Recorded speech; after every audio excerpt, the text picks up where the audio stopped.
Chapter 3:14. This sentence represented the attitude of the Academy, indicating that they had no intention of participating in the fight for the Ming hand scroll of the Tomes of Arcane. Then why did the Academy change the location of the practice meeting to the frontier fortress of the north of Yen Kingdom? Why did the back of the mountain of the Academy send Ning Ke all the way to the north? Yi Su frowned slightly. Obviously, he did not understand the meaning of the Academy defining themselves as passers-by. He looked at eldest brother thoughtfully. Xiaohou obviously did not expect the situation to develop in this way. His thick eyebrows suddenly raised. If the Academy left, how could he, who was between the Taoism and the Devil's sect, live? Tang looked at Xiaohou and said in a low voice, "I have said that you are old. Only an old and dying man will pin the opportunity to change his fate on illusory legends or things like the Tomes of Arcane. If a volume of the Tomes of Arcane can really change everything, how could the Enlightenment doctrine be destroyed? How could the Abbey Dean always be floating on the South Sea?" Hearing Tang mention that his master was floating on the remote South Sea, Yi Su frowned even more. Xiaohou looked at Tang indifferently and said, "If you are not interested in the Tomes of Arcane, why are you here?" Tang said, "My purpose here is to kill you." Yi Su did not care about the confrontation between the two powerhouses of the Devil's doctrine. Although Xiaohou was a visiting professor of the West Hill Divine Palace, the trip to the wilderness to obtain the Tomes of Arcane had obviously shown that the general had a disloyalty to the Divine Hall, just like his disloyalty to the Tang Empire. He just quietly looked at eldest brother of the Academy. His eyes moved slowly on this scholar who had no sense of existence, as if he wanted to find out the real intention of his decision. Xiaohou slowly lowered his head and looked at the iron box in his hand. At this moment, there was a faint rainstorm-like sound of hooves coming from the Hulun Sea. The earth trembled slightly. Countless of the most powerful black-armored cavalry of the Tang Empire galloped from the south. The cavalry spread across the winter wilderness like an endless black tide. It was extremely shocking. Then, hundreds of papal cavalrymen of the West Hill Divine Palace in black armor with golden talisman roared from the east of the wilderness. In a very short time, they arrived at the Hulun Sea. They were silent and solemn, but showed a sense of sacredness and inviolability. When the two cavalrymen came to the Hulun Sea, they set up their respective formations and silently stationed their horses on the ice. However, the cavalrymen did not get off their saddles. They still sat on their horses and maintained the attitude of charging at any time. An oppressive and tense atmosphere enveloped the shore of the Hulun Sea at the foot of Tianqi Mountain. In the eyes of the world, the Tang Empire's black-armored cavalry and the West Hill Divine Palace's papal cavalrymen were undoubtedly the two most powerful and terrifying cavalrymen. However, due to historical, political, and religious factors, these two cavalrymen had never confronted each other on the battlefield, at least not in history. Today, these two cavalries suddenly left the Central Plains and went deep into the cold lake of the wilderness, shouldering the task of providing support. They were an important part of the fight for the Ming hand scroll of the Tomes of Arcane.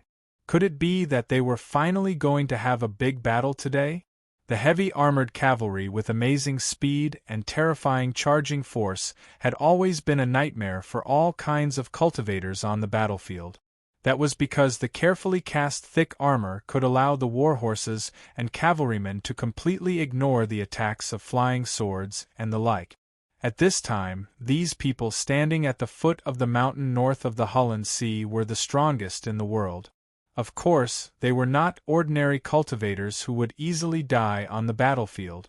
Even in the face of the black-armored cavalry, they still maintained their calmness and confidence. However, even if they were grand cultivators at the peak of the knowing destiny state, they were not willing to continuously collide with the heavy armored cavalry in the wilderness.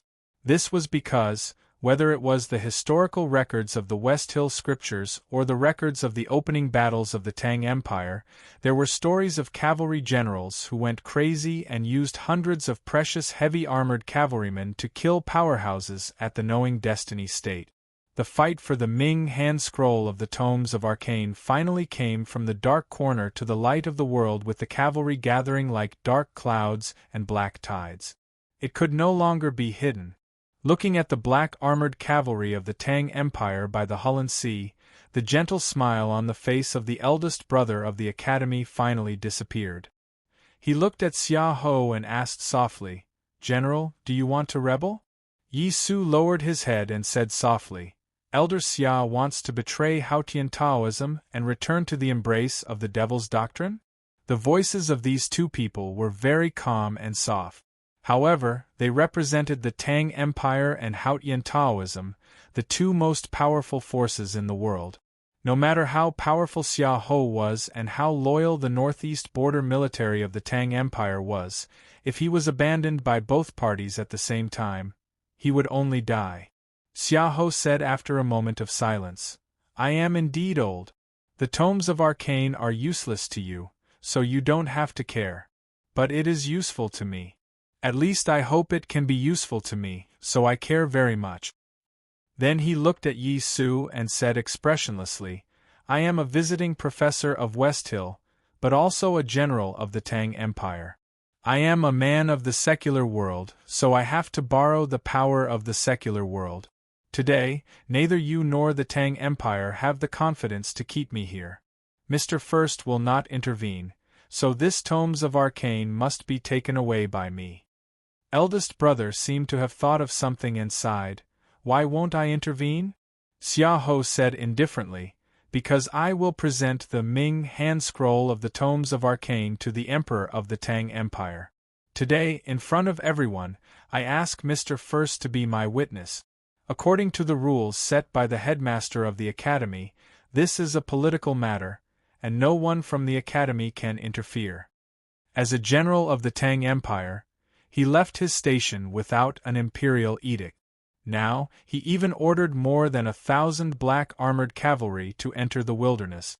No matter how one looked at it, it was close to rebellion. However, if Xia Ho really presented the Ming hand scroll of the Tomes of Arcane to the Emperor of the Tang Empire, then all these actions could be found a relatively reasonable explanation. If the imperial court of the Tang Empire accepted the Tomes of Arcane, then this matter would become a political matter. According to the strict orders of the headmaster of the academy, no matter how unwilling the people in the academy were, they had to remain silent and even secretly help. Today, by the Hulun Sea, if eldest brother did not intervene, Yi Su and Tang, as world wayfarers of the Taoism and Diabolism sects, would not act together. Then, Xia Ho, who was protected by thousands of cavalry, would undoubtedly have the best opportunity. Eldest brother sighed and said, "After doing so many things, you just want to take a look at the Tomes of Arcane?" Xia Ho said indifferently, "I have to take a look before I give up." Eldest brother fell silent and said nothing more. Thus there was silence. The wind by the Hulun Sea was like a knife cutting the ground and people's cheek. It was somewhat oppressive and cold, as if the wind did not know where to fall. No one knew how this battle for the Tomes of Arcane would end. At this moment, a voice rang out. "If the general wants to see the Tomes of Arcane, then why did you snatch my box?"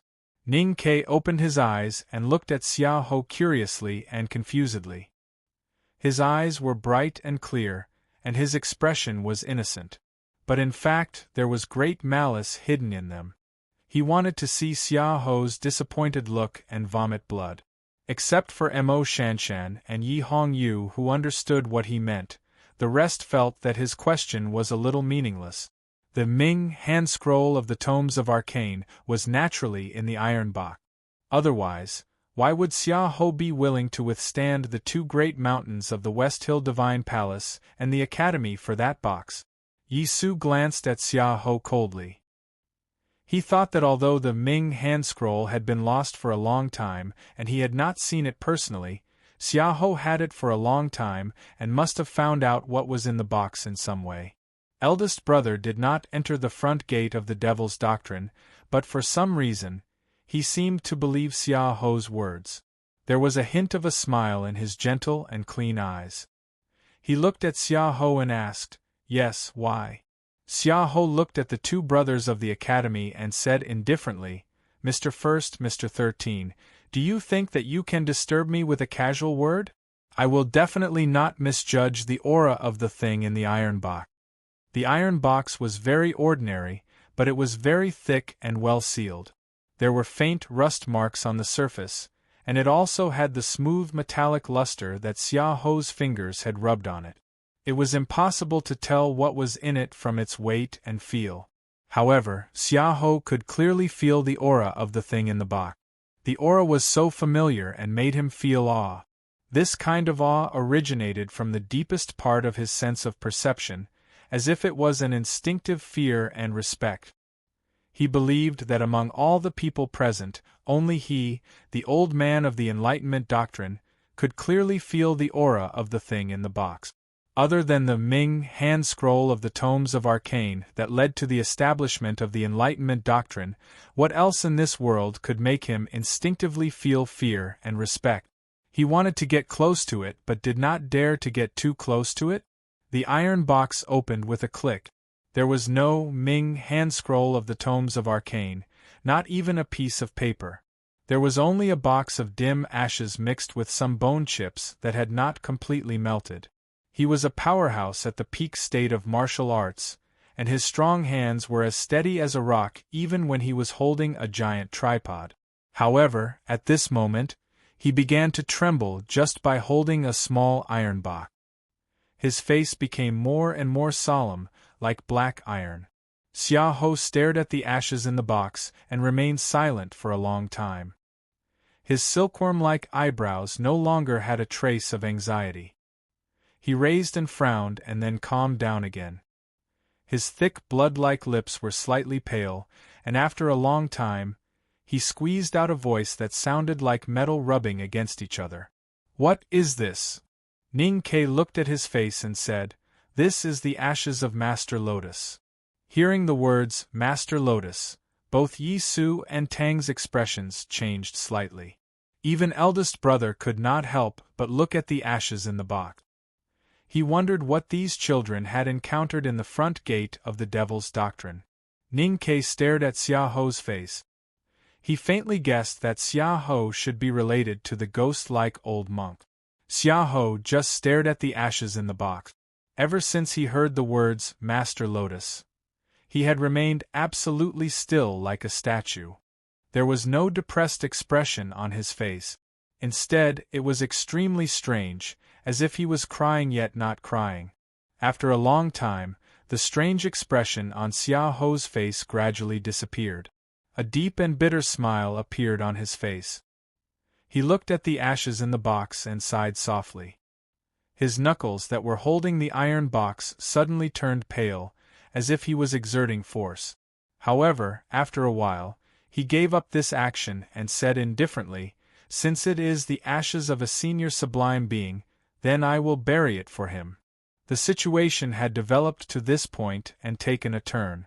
No one would have thought that the iron box that Ning Ke and the others took out from the front gate of the Devil's Doctrine, which Xia Ho believed to contain the tomes of arcane, actually contained a handful of ashes.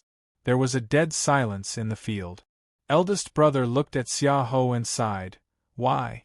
Previously, when Xia Ho clearly had the intention to retreat, but still forced himself to fight, eldest brother had sighed and said, "Why?" Now he repeated it again, and it was still slow and long, full of regret. Xia Ho silently looked at the ashes in the box and murmured, "Yes, why?"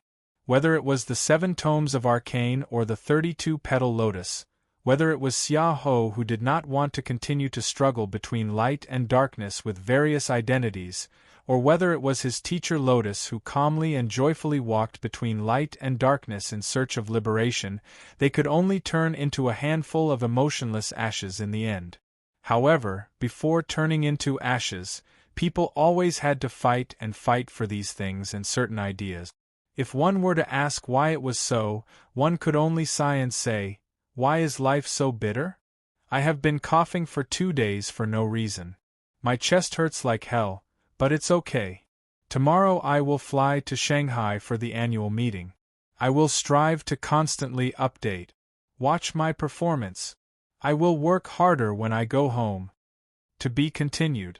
If you like this work, please come to Qidien.com to vote for me. Your support is my biggest motivation. Chapter 3:15. Xiaohou left. He held the casket full of ashes and walked toward the shore of the Hulun Sea. There, countless powerful subordinates who were loyal to him welcomed his return. However, his figure was so lonely and even a little stooped. He no longer had the demeanor of a domineering and unparalleled general. Yi Su silently watched the figure gradually disappearing by the lake. He knew that this person was useless. This famous general had been swinging between the West Hill Divine Palace and the Tang Empire in the first half of his life. He had unreservedly offered his loyalty and meritorious deeds to both sides in exchange for supreme glory and background. Today, he had thrown away all these things that he had gone through countless hardships and even countless gravitational tribulations in exchange for the tomes of arcane. However, in the end, he only got a handful of ashes. After this, he would definitely suffer a strong backlash from the Divine Hall and the Tang Empire. Therefore, he had to be useless. The hierarch of the West Hill Divine Palace and the two great divine priests of Revelation and Judgment would probably feel sorry for abandoning an important figure in the Tang Empire. However, Yi Su came from the Jishou Abbey. He did not care about these secular struggles. However, because of this, he subconsciously glanced at the silent girl. He saw that the girl's red dress was messy and ragged. He did not look worried because of her injuries. Instead, he frowned because of her youthful and graceful body. Because of his frown, Yi Hongyu's beautiful cheeks became paler. She had been staring at Yi Su since he came from the top of the snow-capped peak.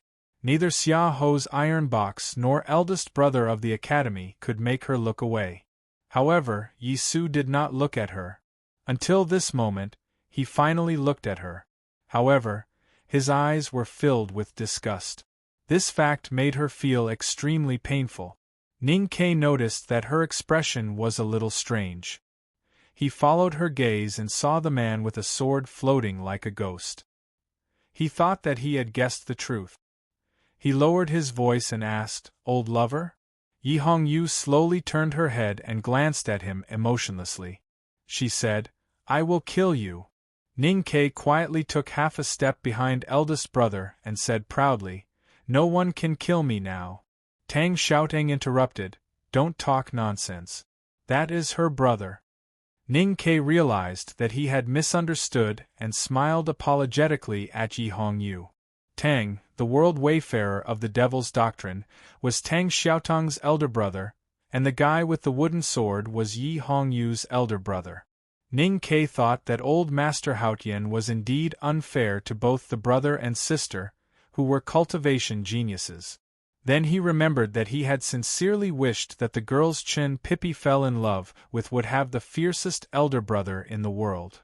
Now it seemed that if Chen Pippi and Yi Hongyu did not have any ill-fated relationship in their childhood, would they develop a story with this girl from the Devil's Doctrine named Tang Xiaotang? As he was thinking about these meaningless things, he heard eldest brother say, "Youngest brother, let's go." Ning Ke liked to be called youngest brother very much. Of course, he was not called by Chen Pippi or seventh sister, but by eldest brother or second brother, because this title gave him a sense of security that he liked the most. He was the youngest brother of the academy, so if something happened, such as when he was about to be smashed into a pulp by Xiaohou's big fist, eldest brother or second brother would definitely help him.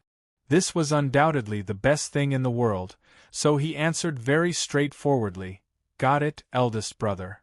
Yi Su suddenly looked at them and said, "It seems that Mr. First doesn't want to see us?" Eldest brother looked at him quietly for a long time and said very slowly and seriously, "As a disciple of the academy, of course I hate you Taoist priests. Although I don't worship youngest uncle as much as Junemo, I also hate you. Yi Su did not expect that this extremely clean and gentle scholar would say that he hated Haotian Taoism so directly and straightforwardly. He could not help but keep silent for a long time, and then slightly bowed and said, "Thank you, Mr. First, for taking care of youngest brother these years." Eldest brother shook his head and did not accept his thanks. He pointed to Ning Kei beside him and said, "This is my youngest brother. As for Pippi, you don't have to be so polite, because he is my younger brother, not yours." Tang suddenly bowed to him very seriously and said, "From now on, I will count on Mr. First." Yi Su slightly frowned and did not understand what he meant. Did the remnants of the Devil's Doctrine still not give up and still want to have a relationship with the Chang, an academy? Tang Xiaotang looked at Ning Kei and childishly said, "Ning Kei, I will come to play with you in the future." The white furry wolf arched its head out of the arms of the girl from the Devil's Doctrine, stared at Ning Kei and let out a low growl, which probably meant that if Ning Kei dared to invite her, she would definitely bite him into a bone stick. Eldest brother looked at Ning Kei in a daze. Ning Kei innocently spread out his hands, indicating that there was nothing between him and the girl from the Devil's Doctrine. Eldest brother did not say anything more. He tightened the ladle around his waist and walked out of the field. Ning Kei tightened the luggage behind him and followed him out of the field. However, after a few steps, he jumped back to Emo Shanshan and said with a smile, "Let's go together, okay?" Emo Shanshan's slightly round face was slightly red and she nodded without a trace. The figures of the three disappeared under the winter sun of the wilderness. It was quiet by the Hulun Sea. Tang looked into the distance and said, "He ranks first in the academy and never fights. No one dares to fight against him. I have always thought that there is a gap between us. But what if he is not good at fighting? It is a pity that no one dares to try." Yi Su looked in the same direction as him and said, "I tried." Tang frowned slightly as if he did not expect this answer. He looked at him and said, "And the result?" Yi Su calmly said, "I fought, but he did not." It was a very simple description and a very clear result. So Tang fell silent again. Yi Su looked at Yi Hongyu and said, "You have done well these 2 years. I saw you break the realm on the snow cliff.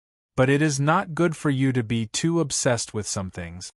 After saying this, he was ready to leave. Yi Hongyu did not expect to hear such a warm comment. Although Yi Su's tone was extremely cold and calm, the word, "not bad," was the warmest thing for her. She looked at her brother's back and called out sadly, "Brother." Yi Su did not look back and said, "You can call me brother when Pippi returns to the monastery." Looking at the lonely back gradually disappearing, Yi Hongyu suddenly realized that it was not that she could not catch up with her brother, but that her brother had never thought of letting her stand on his shoulder. Was that person really that important? Tang Xiaotang looked at her and said sympathetically, "Although you are sometimes very annoying, especially when you are fighting, it is really pitiful to be left behind by your own brother." Yi Hongyu's face was as cold as frost and she ignored her. After all, Tang Xiaotang was still young. She opened her innocent eyes and asked curiously, "Is Pippi your brother? Otherwise, why would your brother be so angry with you because of him? Also, why did you bully that guy?" Yi Hongyu said tiredly, "That guy is the damn fatty that Ning Kei mentioned in the valley." Tang Xiaotang covered her mouth with her little hand in surprise, but her hand covered the beast's tail. She said, "A cultivation genius in knowing destiny state was bullied by you and had to run away from home. You are so powerful." Yi Hongyu did not know how to respond to this kind of praise. If she had known that the bullying and the hidden dark thoughts would eventually lead to her brother's indifference to her, she would never have done this. Tang looked at her and suddenly said, "Don't try to learn from your brother. Even if you are qualified to stand on his shoulder, you will become a living dead without a smell like him." Yi Hongyu said scornfully, "How can a remnant of the Devil's Doctrine like you understand this kind of Taoism?" Tang said expressionlessly, "But I know that if he leaves you here, I can kill you at any time. Taoism and the Devil's Doctrine could not coexist. Yi Hongyu was the Grand Master of the Judicial Department of the West Hill Divine Palace, so Tang had no reason not to kill her. However, for some unknown reason, or perhaps because the girl watching Yi Su's back was just an inconspicuous and pitiful little sister who had lost her brother, he just silently left with his sister. Yi Hongyu stood there alone, thinking of her brother's lonely figure. After a while, she also walked slowly towards the papal cavalrymen of the Divine Hall by the Hullen Sea. There was no one at the foot of the mountain that was previously extremely tense and murderous. The people of the world came for the tomes of arcane, but in the end they got nothing. All they saw was a box of the ashes of their predecessors. The dim winter sun shone on the cold wilderness. As the cold wind blew on the winter lake, the light became more and more desolate, making people feel lost. Parting was always bitter, but Ning Kai did not feel this, because he was sitting beside a wilted poplar forest with eldest brother, warming himself by a fire. There were some dried potatoes dug out from the ground buried under the fire, and there was a faint aroma. A horse neighed in the distance, sounding extremely excited and joyful. Ning Kai looked towards the source of the sound and saw the big black horse shaking its head like a madman beside the half-warm stream that was not completely frozen. Mo Shanshan was grooming the big black horse, and her entire head and face were wet because of the big black horse's disturbance. However, it was obvious that what she said outside the palace's tent was not all lies. She really liked Ning Kai's big black horse, so she was not angry. Instead, she giggled and showed a rare girlish expression. "Eldest brother, you are really admirable. You actually found this silly horse in such a large wilderness, and even drove it all the way from the north to here. How can it listen to you?" Ning Kai looked at the scholar beside the fire, and his eyes revealed an irrepressible expression of shock and admiration. Eldest brother took a thick piece of firewood and slowly stirred the fire. He explained gently, "Teacher raises an old yellow bull, and I often deal with it, so they probably think it is more trustworthy? Speaking of which, youngest brother, your big black horse is not bad. In the future, if that yellow bull returns to the back of the mountain to retire, it may be able to pull teacher's carriage." Ning Kai scratched his head and suddenly asked, "Eldest brother, you are a very great person. Although the two guys we met just now were not as great as you, they are also very great people. So there is a problem that I have been thinking about." Eldest brother looked up at him and asked curiously, "What problem?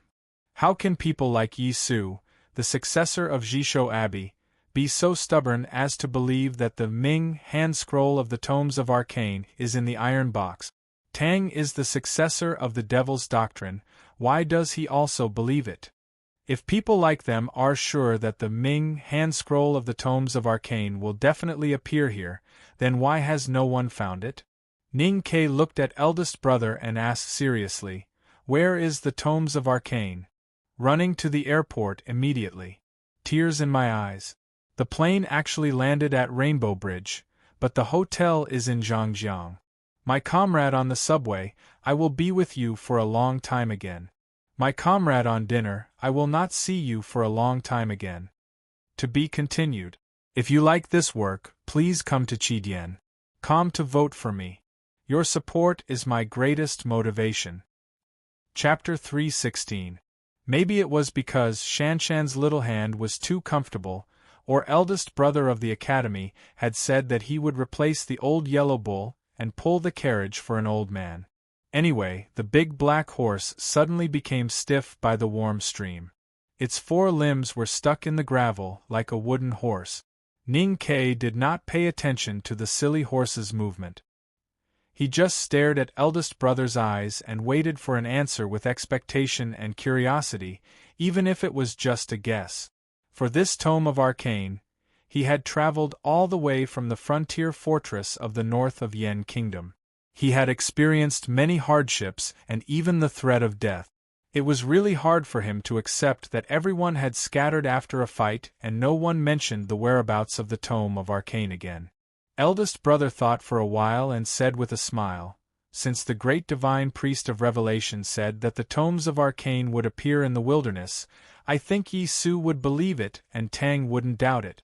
As for why everyone was staring at the iron box, it was probably because Xia Ho felt the aura in the iron box and firmly believed that the tomes of arcane were inside. He had paid such a high price and made such a determination for the tomes of arcane, so he wouldn't make a mistake in such an important judgment. Therefore, Yi Su and Tang also believed that the tomes of arcane were in the box. What did Xia Ho feel that made him regard Master Lotus Ashes as the tome of arcane? Ning Ke frowned slightly and said, I can guess that there is a relationship between him and Lotus. What is their relationship? Eldest brother said, Xia Ho is Lotus's disciple.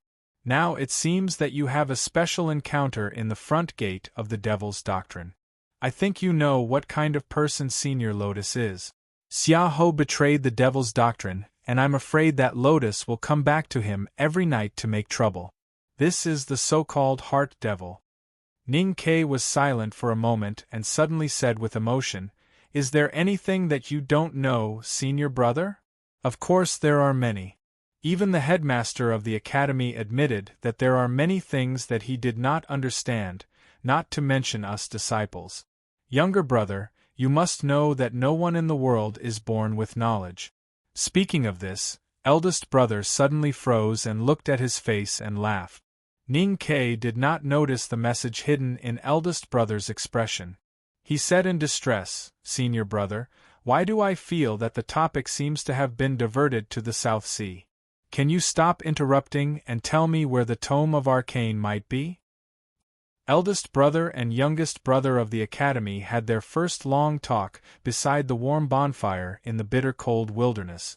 In Ning Ke's memory, this long talk was very warm and peaceful, without any strangeness like when they first met. It was very smooth, but in fact it was not smooth at all. This was because eldest senior brother's rhythm was too slow. He seemed to think for a long time before he spoke, making sure that there were no mistakes or misunderstandings before he spoke. Moreover, this hypnotic rhythm could very well divert the topic to another place. Ning Ke asked about the whereabouts of the Ming hand scroll of the tomes of arcane. In the end, after a while, it turned into him reporting to the eldest brother about his whereabouts after leaving Chang, and then coming to the wilderness. From the academy students in the Blue Water Battalion to the girls from the Great River Kingdom by the Warm Stream, from the attack of the horse gang controlled by Xiaoho to the bullying in the palace, from the night of killing the Psyche Master Lin Ling of the Northeast Border Military, to the sniping of Prince Long Qing and the bloody battle with the Tao Addict, to entering the front gate of the Devil's Doctrine and encountering the mottled sword marks left by youngest uncle and the ghost. Like old monk among the bones and corpses, eldest brother maintained a calm expression throughout the narration. Even when he heard about the Howran sword style left by youngest uncle in the world, he only sighed with emotion. Only when he heard that Ning Ke met Master Lotus in the front gate of the Devil's Doctrine did his expression change a little. Eldest brother looked at Ning Ke sincerely and said, I didn't know that the confinement array made by youngest uncle's sword style was so powerful.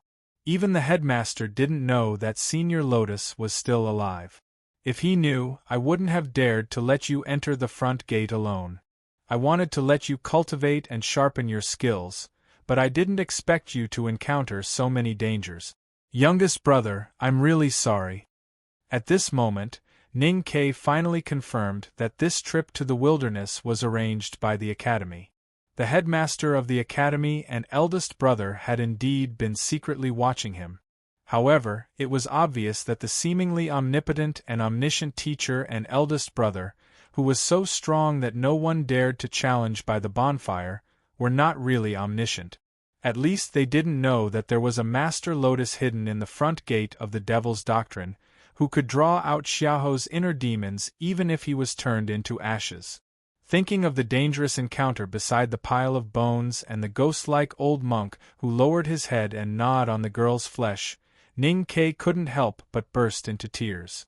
He said with grief and anger, Eldest brother, you are too irresponsible. I'm sorry. I was busy picking up those things in the snow-capped peak, and didn't expect it. Eldest brother lowered his head in shame and took out 4 black iron arrows from somewhere in his right hand and handed them over. Ning Ke took the 4 iron arrows and touched the fine and complicated Fu characters on them with his fingers. He gasped in shock. After comprehending Tao and breaking the realm by the Daming Lake, he had shot a total of 4 primordial 13 arrows in order to kill Prince Long Qing and deal with the Tao addict Yi Hongyu. The 4 talisman arrows either pierced through Prince Long Qing's chest and went deep into the snow cliff, or brushed past Yi Hongyu's shoulder and disappeared into the clouds. He had thought that he would never be able to find them again in this life. He felt regretful when he thought of the hard work of his senior brothers and sisters in the back mountain of the academy. But now they were all back in his hands. Eldest brother. How did he know where the 4 talisman arrows were, and how did he pick them up? These arrows are good. How many younger brothers in the back mountain contributed? Eldest brother looked at the talisman arrows in his hand and asked. All the senior brothers and sisters have done their best. Ning Ke thought that those guys who played the zither, played chess, and admired the flowers also came to the lake to cheer for him. Did they contribute? Eldest brother felt a little regretful and said, It's a pity that I wasn't there at that time. Maybe the arrows could be better. Ning Ke was born to take advantage of the situation and move closer to eldest brother. He showed a sincere expression and said seriously, Then let's try again when we return to Chang'an? Eldest brother was startled and then said honestly, Okay. Ning Ke knew that eldest brother must have seen through his intention, but he did not expose it. He did not even tease him and just agreed. In the face of such sincerity, Ning Ke actually felt a little shy, which was rare. Speaking of which, the calligraphy addict is really nice to you. Eldest brother, why are you talking about this? You should thank her. I know. Eldest brother dug out a few sweet potatoes from the ashes under the fire with a branch and said, Eat them. They are very fragrant. Leave these 2 for the calligraphy addict and your big black horse. Don't touch them. Ning Ke reached out to touch the sweet potato and was almost scalded. He was a little angry and said, It's okay to leave one for Shanshan, but how can the big black horse be qualified to eat it? Eldest brother was not used to his words. He thought that whether it was the big yellow bull raised by the headmaster of academy or the big white goose raised by Junemo, they usually ate with everyone.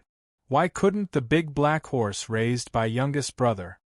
He shook his head and said, Speaking of which, when I first entered the mountain when I was a child, I refused to eat meat because I always felt that everything has a spirit. Later, I was beaten by my teacher with a stick and saw the yellow bull eating meat, so I was forced to come here. Ning Ke listened to eldest brother's long-winded memories while fighting with the hot sweet potato. He suddenly came to his senses and raised his head, shouting angrily, Senior brother, why did you change the topic again? Eldest brother looked at him blankly and asked, What did I change the topic? If Xiahou mistakenly thought that the iron box was the tomes of arcane because of Lotus, then what about Tang and Yi Su? Tang did not come for the tomes of arcane. He wanted to kill Xiahou and clean up the devil's doctrine. What about Yi Su? Ning Ke asked. Eldest brother scratched his head and said with some uncertainty, It seems that he came for me? Ning Ke shook his head after a moment of silence and said, It's not that simple. The great divine priest of revelation said that the arcane would appear at the front gate of the devil's doctrine, north of the Hulun Sea. Since these supermundane people came here, they must believe the great divine priest of revelation's words. What good does the great divine priest of revelation do for him and the divine hall by making such an untrue oracle? He looked up at eldest brother and said, Then where is the tomes of arcane? Eldest brother looked at him and kept silent for a long time. Then he asked, Do you really want to know? Ning Ke said, Everyone in the world wants to know. Eldest brother said, But even if you know, how can it help you? Ning Ke stared at him and said seriously, "Senior brother, do you know that curiosity can kill a cat?" Eldest brother shook his head and said seriously, "This, I really don't know." Then he looked up at the gray winter sky of the wilderness and said curiously, "In fact, I have never understood why the great divine priest of revelation would make such an oracle. Now that I think about it, is it also some kind of lucky chance to have a curious younger brother?" After saying this, he took out the old book from his waist and handed it to Ning Quebec. Ning Ke took the old book in a daze and vaguely understood something. But he could not believe his own judgment at all. He looked down at the ordinary cover of the old book in his hand. After a long silence, he finally plucked up the courage to open the first page. His fingers were trembling because of nervousness and excitement, and the pages were flipped noisily. It was like the sound of water that once sounded by the pool on the mountainside of the snow-capped peak. This world did not know much about eldest brother of the academy. They only knew that the scholar in an old coat and shabby shoes always looked very clean no matter how much dust was on him. They only knew that the scholar was calm and happy. He loved to linger by the mountain stream and pool. He always had a water ladle tied to his waist. When he was thirsty, he would drink from it. He always held a book in his hand and often read it. No one knew that the book in the scholar's hand was the Tomes of Arcane. The Ming hand scroll of the Tomes of Arcane that had been lost in the wilderness for many years and had never appeared in the world. It was quiet by the bonfire for a long time.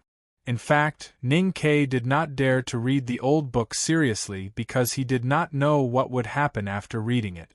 After a long time, he raised his head with difficulty and asked in a trembling voice, "This Tomes of Arcane has always been in your hands?" Eldest brother admitted honestly, "After observing the clouds at dusk that year and breaking the realm, the headmaster has always given it to me for safekeeping." Ning Ke gasped and then realized that the number of times he had gasped today seemed to be more than the number of times he had gasped in the past decade. He could not help but lament. No wonder senior brother sighed at Xiaoho's suffering. The Ming hand scroll of the 7 Tomes of Arcane had always been in the hands of eldest brother of the academy. However, no one in the world knew about it. Countless people were greedy for it and fought for it with their lives. Some people, like Xiaoho, did not hesitate to give up everything in the first half of their lives. Why did he have to suffer? Why was life so bitter?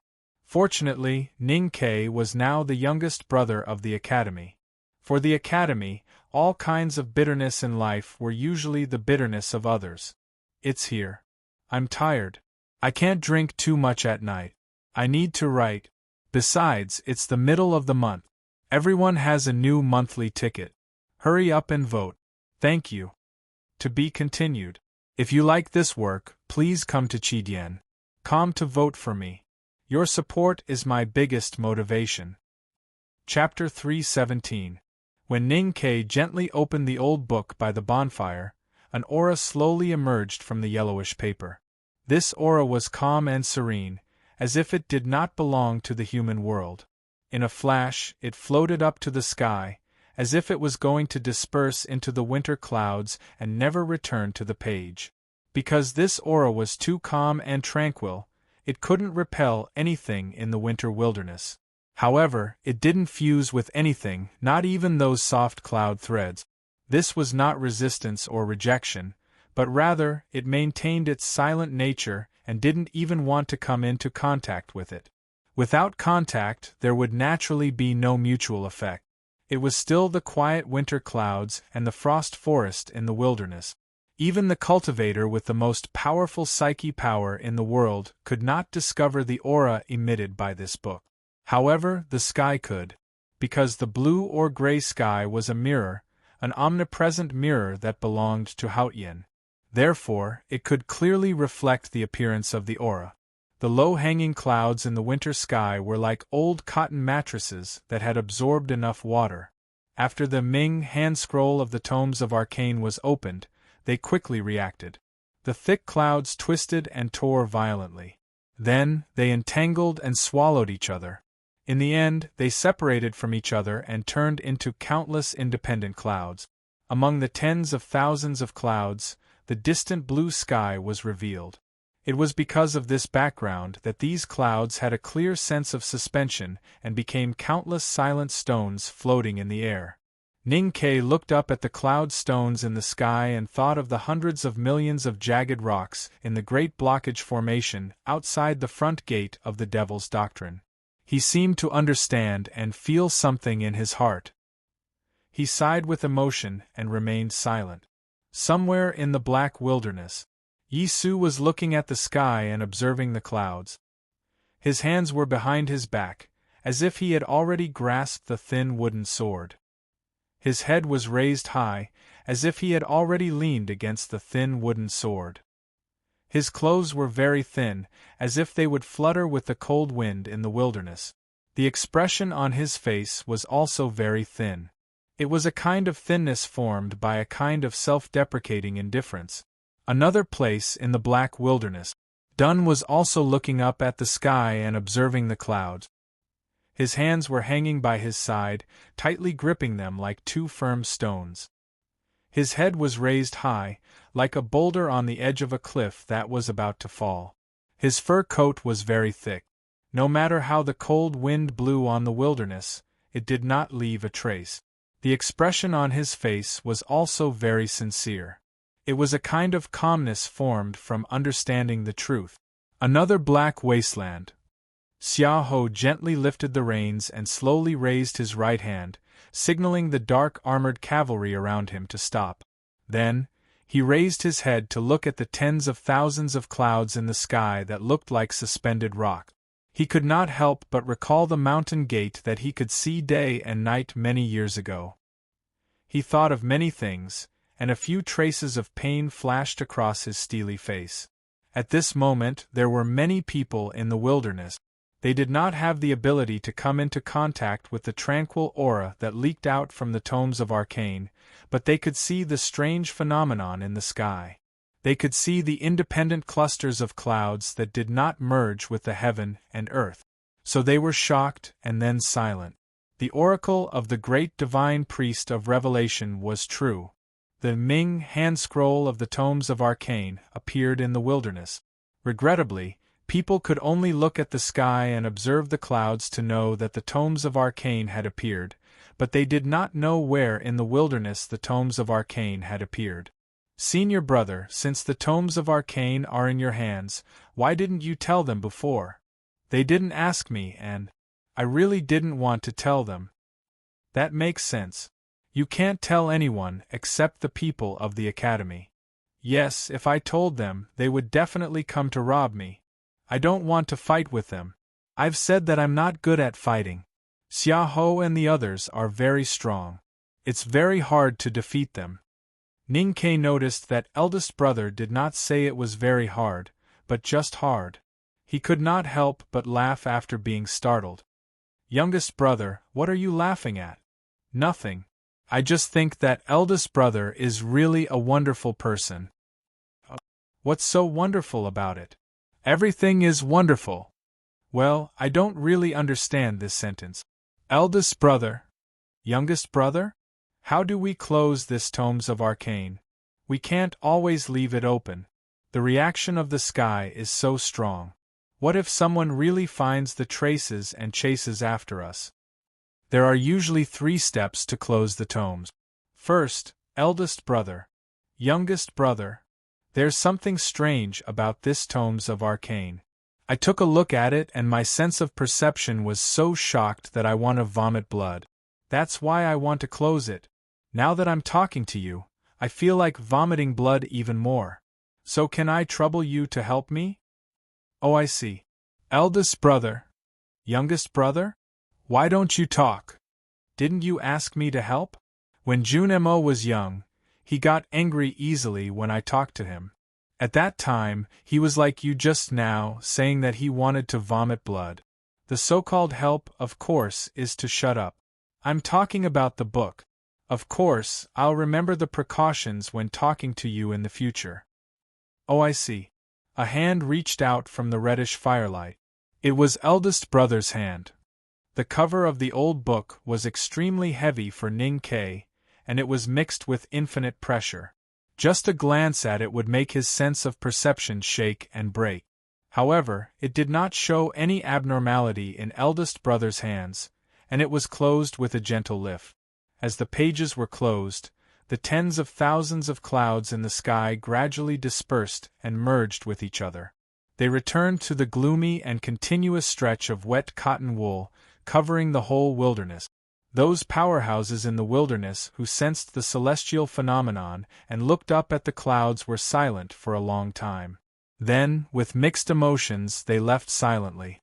It was almost dusk. A very faint red sunset shone through the clouds and shone on the cold forest in the wilderness.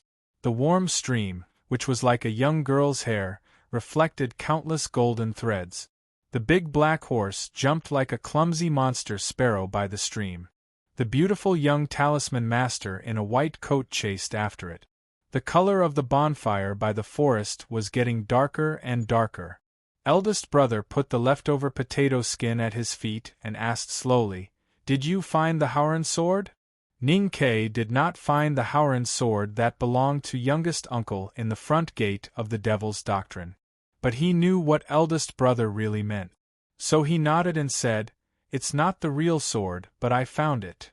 Eldest brother looked very relieved and happy. He sighed and said, "That's good."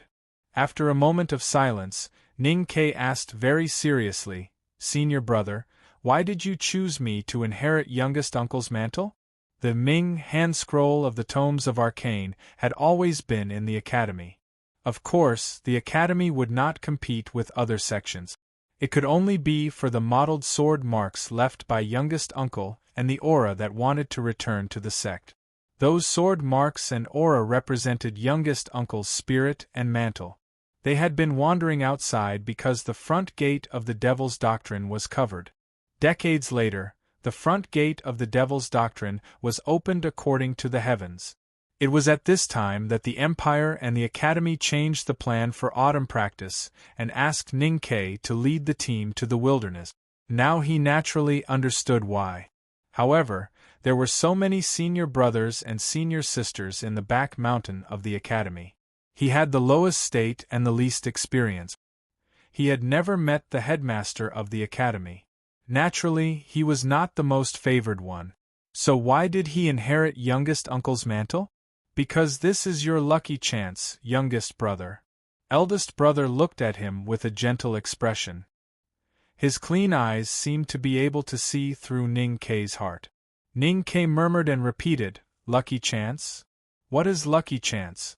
In Headmaster's words, it is those inexplicable but natural karma. However, Headmaster doesn't believe in lucky chance, but I do. In my opinion, Master Lotus, the Divine Hall for 1,000 years, the desolate man's invasion of the South are all the same. Youngest brother, you are the same. Eldest brother said, "You wanted to enter the academy, so you entered. His Majesty needed you to come to the wilderness, so you came. You could feel youngest uncle's aura, so you went." When night came, the front gate of the Devil's Doctrine, which had been sealed for decades, opened. You were there, so you entered. There's no need to use logic to explain it, and it can't be explained. But it has its own cause and effect. So this is your lucky chance, not mine, not Jun Mo's or the other junior brothers and sisters. Ning Ke raised his head and looked at the vast snow-capped mountain in the distance. He thought about how he had left Chang, and when he was young and grew up in the south of Min Mountain. 10 years later, he came to the north of Min Mountain. As the youngest disciple of the academy, he inherited youngest uncle's mantle. It seemed that something had really played a role in this. After an unknown period of time, he finally got rid of the inexplicable melancholy, and when he turned around, he met his eldest senior brother's gaze that was as clean as pure water. He couldn't help but be slightly stunned, and then he felt slightly sad. When he mentioned the front gate of the Devil's Doctrine to eldest brother, he did not mention the most secretive part. This was the reason for his sadness. When he met eldest brother for the first time in the academy last spring, He was afraid of eldest brother's cleanliness and the aura that made people unable to hide their sincerity. Now that he knew that eldest brother was his eldest brother and would definitely treat him well, he naturally did not fear him anymore.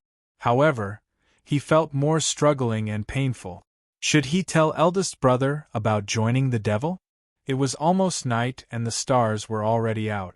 Darkness was about to cover the entire wilderness. The bonfire by the frost forest looked brighter and brighter. As the winter wind blew, the flickering flames illuminated Ning Kei's face. Ning Kei looked down at the bonfire in front of him. After a long silence, he finally made up his mind and said in a slightly tense voice, "Eldest brother, did youngest uncle join the devil? Was that why he was punished by heaven?" Eldest brother looked at him quietly and said, "Yes." Ning Kei raised his head and asked, "Then I inherited youngest uncle's mantle?" Eldest brother said with a smile, "The Howren sword has the Great Spirit, and the Great Spirit has the Great Spirit. I have also learned the Howren sword." Ning Kei shook his head and said, "No." Eldest brother seemed to know what he was struggling about.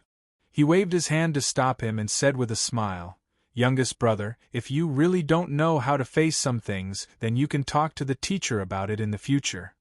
At a certain resort, I'm quite lucky. While many authors can't go online, I can. I can hold on. I'll definitely not be disconnected tomorrow.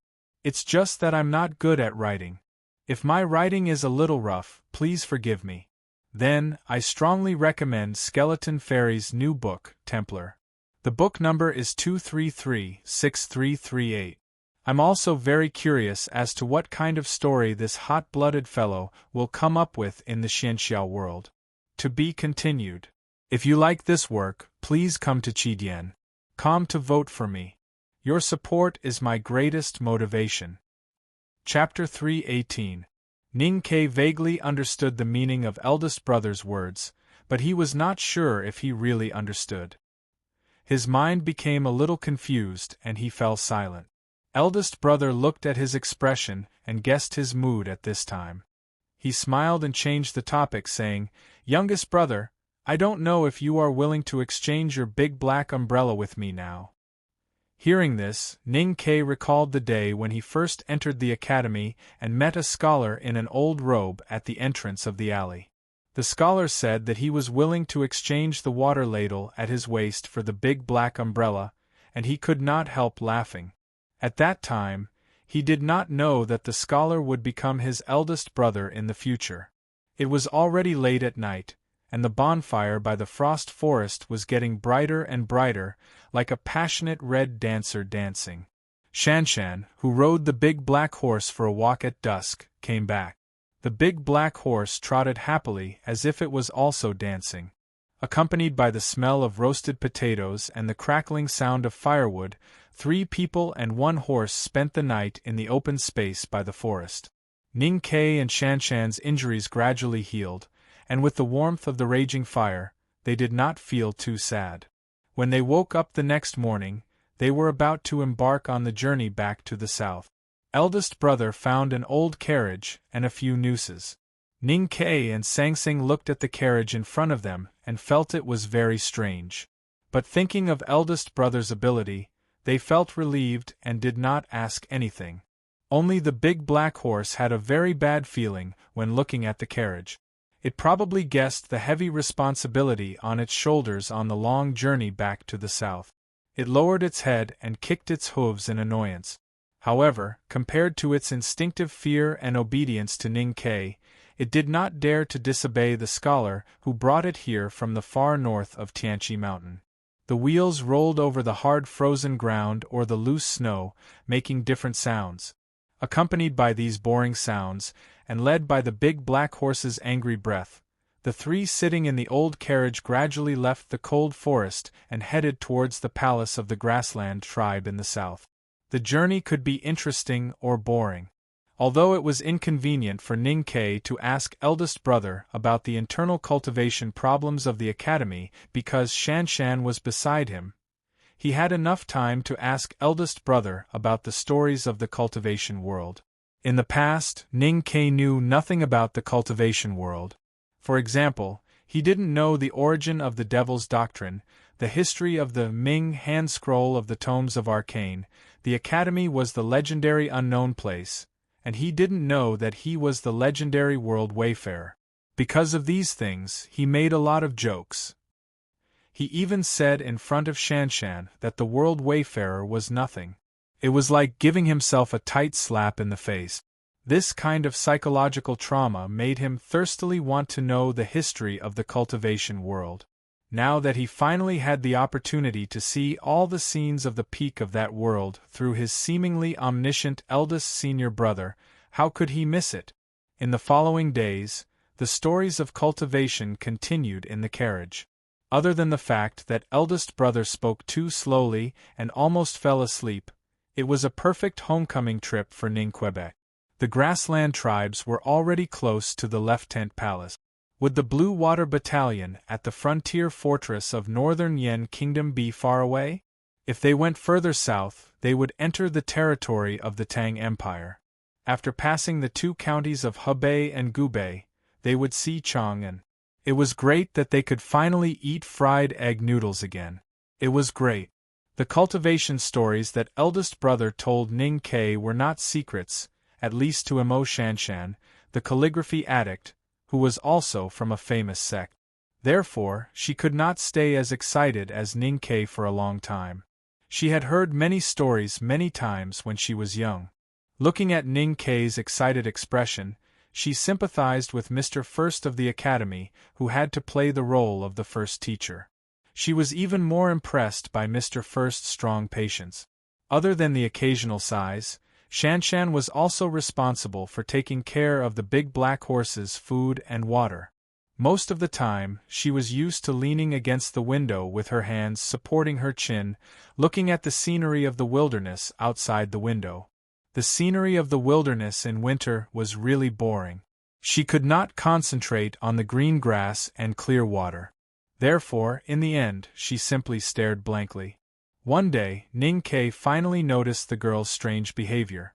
Looking at the faint sadness on her beautiful face, he was slightly stunned and asked, "Shanshan, what are you thinking about?" Now that the two of them were very familiar with each other, Shanshan was no longer used to using silence or coldness to cover up her shyness and nervousness. She did not turn her head when she heard his question, but still looked at the thick snow outside the window quietly. She said softly, "I have no brothers or sisters since I was young. I have no family. I don't know what that feeling is like." Ning Ke did not know how she became a disciple of the master of calligrapher, nor did he ask about her life. At this time, hearing her sighs, he could not help but feel a little ashamed. Then he thought of the rain in Lin 47th Street, and realized that he did not know what unfulfilled wish Xiao Zhuozi had other than killing Xiao. He could not help but silently think that he was not a good choice for a friend in this life. After a moment, he got rid of this emotion and looked at Shanshan's beautiful side profile with a smile. He knew that the reason for the girl's sighs and sadness was probably related to the scenes she saw by the Hulun Sea.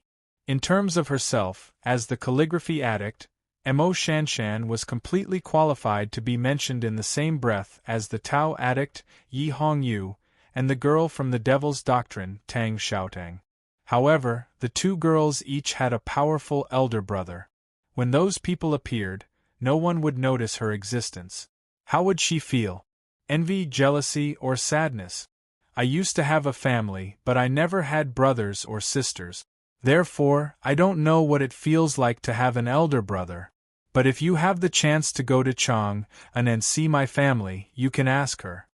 In order to comfort her, Ning Ke smiled and said, "But if you really want to have an elder brother, I can be your elder brother. I'm not talking nonsense. Even if I can't catch up to eldest brother's state in the future, I can definitely be stronger than those two guys." When she heard the words "my family," Mo Shanshan's sparse and long eyelashes slightly trembled, like willow branches lightly brushing the surface of a lake. Only when she heard the latter part of Ning Ke's sentence did she slowly turn her head around. She silently looked at Ning Kei's familiar yet slightly unfamiliar face, and after a long period of silence, she suddenly smiled and said 2 words with certainty. No. Ning Kei was slightly stunned. He scratched his head and asked, "Why not?" Mo Shanshan smiled slightly and explained very seriously, "Because you are too weak." Ning Kei looked at the girl's beautiful face and tightly pursed thin lip. His heart moved slightly and then moved again.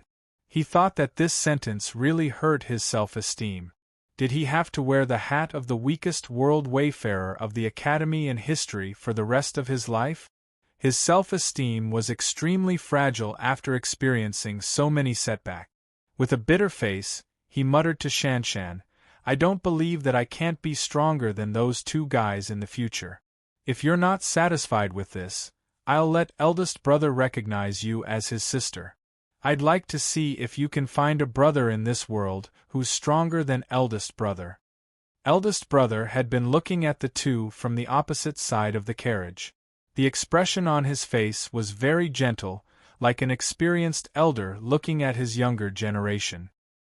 He could tell that there were many hidden meanings in the conversation between the 2, but he realized that no matter who it was, in fact, they were not absolutely clear about what they wanted. After thinking for a moment, he made a decision. The reason why he made this decision, other than the standpoint of the Academy itself, was mainly because he was very grateful to the girl for taking care of Ning Quebec. He liked the girl's way of doing things.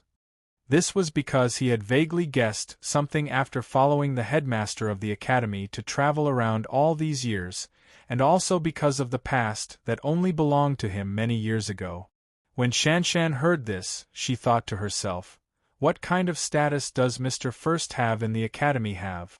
It's fine if you and I are familiar with each other and joke around, but how can you involve Mr. First in this, not to mention asking him to accept me as his sister?" Mr. First would definitely not care about such a ridiculous suggestion. But if he did not care, it would naturally be boring. How could she make Mr. First feel bored? The more she thought about it, the angrier she became. She glared at him fiercely, but because the girl's eyes were too loose due to her myopia, it was not scary to force her eyes to widen. Instead, it looked even more adorable. Suddenly, at this moment, eldest brother looked at her with a gentle expression, smiled and said 2 words with certainty. "Okay." The carriage suddenly became quiet. Ning Kei looked at eldest brother with a puzzled expression. He did not understand why his joke would get such a response. Of course, he did not think that eldest brother was also joking. Because, if eldest brother was joking, would he still be eldest brother? As for Shanshan, she was even more shocked and did not know what to say. She suddenly felt a little helpless and lowered her head, using her black hair to cover the complex and joyless expression on her face. She stared at the toe of the shoe sticking out of her skirt and did not dare to move. Eldest brother laughed at their reactions and added seriously, "It's my honor." Mo Shanshan finally knew that it was true. She raised her head and looked at eldest brother with mixed feelings.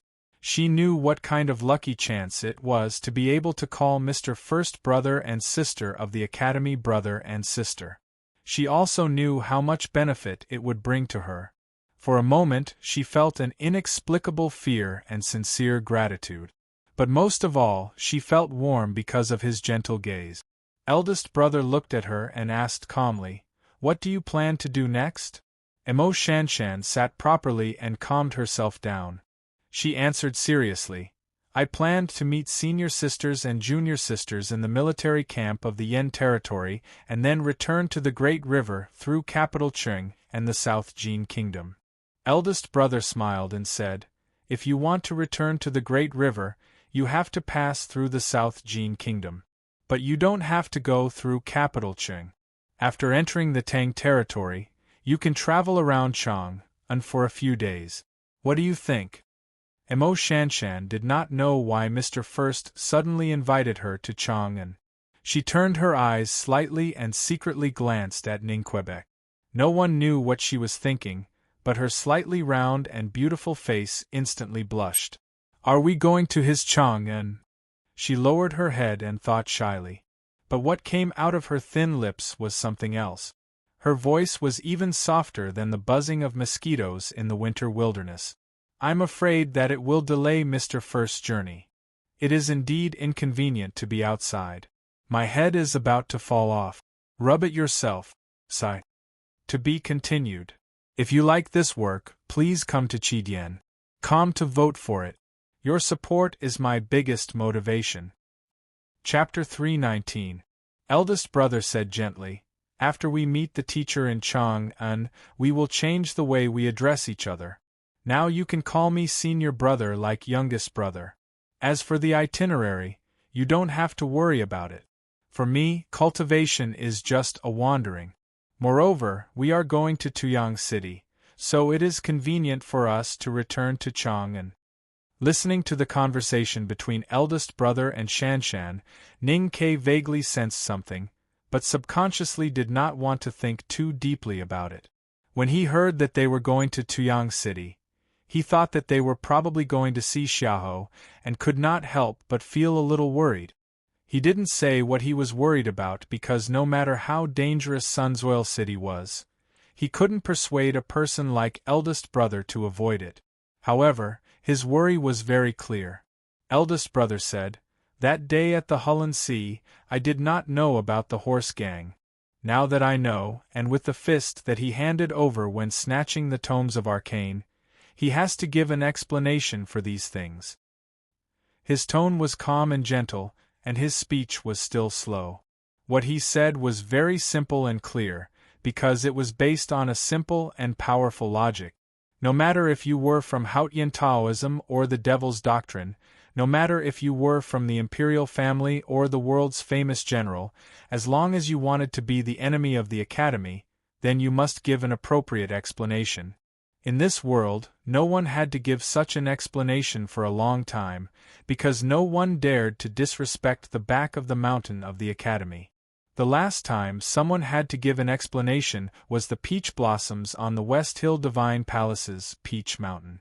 The wind on the wilderness kept howling from day to night, rolling up the thick snow on the surface of the wilderness. However, it could not find a clean place to throw the snow, so it could only fall to the ground helplessly. The snow was still so thick that neither the rolling wheels nor the unwilling hooves of the horses could make too obvious a sound on it. One day, the wind and snow gradually stopped, and the winter sun poked its head out from behind the clouds, casting a sneaky but not enthusiastic look at the ground. Suddenly, there was a dense sound of horse hooves behind a slight hill in the distant wilderness. Although it was dense, it was still clear that there was only one horse, so one could imagine how fast that horse was. The big black horse dragged the heavy carriage forward with difficulty in the snow. It lowered its head and slowly smacked its thick lips, looking extremely listless. When it heard the sound of horse hooves in the distance, it suddenly raised its head and looked in that direction. Its black eyes rolled quickly, looking extremely vigilant and inexplicably excited. A white shadow dashed out from behind the snow-covered hills like an arrow. It was a majestic, snow-white horse. It was the mare that had been in the limelight at the Royal Court horse race but had been defeated by the big black horse in the end. A beautiful girl in a leather coat sat on the back of the horse. She was the princess of the Yueluan kingdom, Luchenjia. The hooves of the snow horse were stained with mud, and it was no longer as pure and beautiful as before. It was obvious that it had gone through a long journey and had no time to rest. The face of the girl on the back of the horse was still beautiful, but her eyebrows were full of sorrow and anxiety, and she looked extremely haggard. The world's 3 addicts were recognized as the most beautiful young cultivators in the world. The flower addict could be said to be the prettiest girl among the 3. No one knew why she looked so haggard. The galloping snow horse rushed out of the hills and slowed down when it saw the carriage slowly approaching from the wilderness. When it realized that the carriage was being pulled by the most despicable black horse, it could not help but let out a neigh. It wanted to charge forward and bite it, but at the same time, it subconsciously wanted to avoid it in fear. Its chaotic thoughts affected its movements, and its limbs, which were already weak from the long journey, almost tripped over something. It staggered and almost fell forward. Lu Chenjia frowned slightly. She lifted the reins with her right hand and barely managed to control the horse under her. At this moment, she was only a dozen steps away from the carriage, and could see it clearly. The curtains of the carriage were slowly lifted. Lu Chenjia looked out of the window. Her eyes were as cold as the frost in the wilderness. There was pain and intense hatred in the depths of her black eyes. She was completely different from her usual beauty. The curtains were completely lifted. An ordinary-looking scholar looked at her with a gentle expression and nodded in greeting. Lu Chenjia was slightly stunned. Then, she saw Ning Ke and Emo Shanshan behind the scholar. She guessed the scholar's identity. After a moment of silence, she took a light breath and bowed respectfully. Then, she did not say anything to the people in the carriage. She kicked the horse's abdomen with both feet, causing the nervous snow horse to stop confronting the big black horse. Then, they continued into the depths of the wilderness. Where is she going? It was really dangerous for a girl to walk alone in this great wasteland. She is of high status and no one dares to offend her in the Central Plains. However, this is the wilderness. Not to mention the dangerous snowstorm, she would also be in big trouble if she met the desolate men. The desolate men do not have a good impression of the Buddhism and Taoism sections. Ning Ke looked out of the window at the gradually disappearing snow horse and sighed worriedly. There was silence in the carriage. No one responded to his sigh. He was slightly surprised. Then, he realized that eldest brother and Shanshan were looking at him with a very complicated expression. What's wrong? Eldest brother smiled and did not say anything. After a moment of silence, Shanshan said, I realize that Yi Hongyu was right. You are indeed very shameless. Ning Ke was furious and asked, How am I shameless? Shanshan lowered her head and said softly, Chenjia took the risk to ride alone into the wilderness to find her fiancé. She did not want to meet us because she knew that Prince Longqing was seriously injured by you and was on the verge of death. You know very well that this is all your fault. Why are you still hypocritically worrying here? Ning Ke was a little embarrassed. He did not know how to continue the conversation to cover up his shamelessness, so he simply shut his mouth. At this moment, hurried hoofbeats sounded outside the carriage. They opened the curtains and saw that it was the flower addict, Lu Chenjia, who had returned. Lu Chenjia looked at Ning Ke, who was by the window. She suppressed her emotions and asked in a slightly hoarse voice, Have you seen him before? Ning Ke looked at the girl on horseback. After a moment of silence, he said, I have not seen him after that. Lu Chenjia did not say who he was, and Ning Ke did not say where he was after that. They both knew that if they were to be too explicit, the hidden resentment between them might explode into a real battle. Lu Chenjia stared at his face and was silent for a long time. Suddenly, she lifted her sleeve and wiped her lips. Then, she lowered her hand to her thigh and covered the blood stain on her sleeve. She asked indifferently, Please tell me where he might have gone. On the snow cliff, Ning Ke had shot an arrow through Prince Longqing's chest. After that, a series of unforeseen events had occurred. Now that Yi Hongyu had met up with the papal cavalrymen of the Divine Hall, this news had naturally spread throughout the wilderness. The Divine Hall was indescribably furious. But most importantly, no one knew whether Prince Longqing was dead or alive. The person who was most concerned about Prince Longqing's life was, of course, his fiancée. That was why Lu Chenjia ignored the objections of Aunt Kunimati and the people of the Divine Hall and forcefully rode the snow horse into the depths of the wilderness. Ning Ke calmly returned the flower addict's cold gaze. He did not feel any guilt. As the saying goes, he was in the right, so he did not care about the endless hatred and murderous intent in her eyes. He said, I was too far away from him that day, so I do not know if he is still alive. You should ask Yi Hongyu about this. Hearing his reply, especially the calmness in his voice, Lu Chenjia lowered her eyelids slightly. Then, she silently lifted the reins and continued into the depths of the wilderness. The figure of the horse and the person seemed exceptionally lonely and sorrowful. In the northernmost part of the Bishiyanki mountain, thick snow covered everything between heaven and earth, half covering a simple leather tent. Other than the desolate men, no one could survive in such a cold place. A father and son from the desolate man lived in the tent. They belonged to the last tribe of the desolate men to migrate south. They had just completed their winter rites and were preparing to return to the settlement of their tribe. But before that, they had to first solve a problem in the tent. That problem was a young man from the Central Plains. The young man's clothes were extremely tattered, but one could tell from the bright yellow shreds that they were very expensive. Presumably, his identity was not ordinary. However, his current appearance was too miserable. Because of the cold weather, the miserable large arrow wound on his chest and abdomen did not fester or grow worms.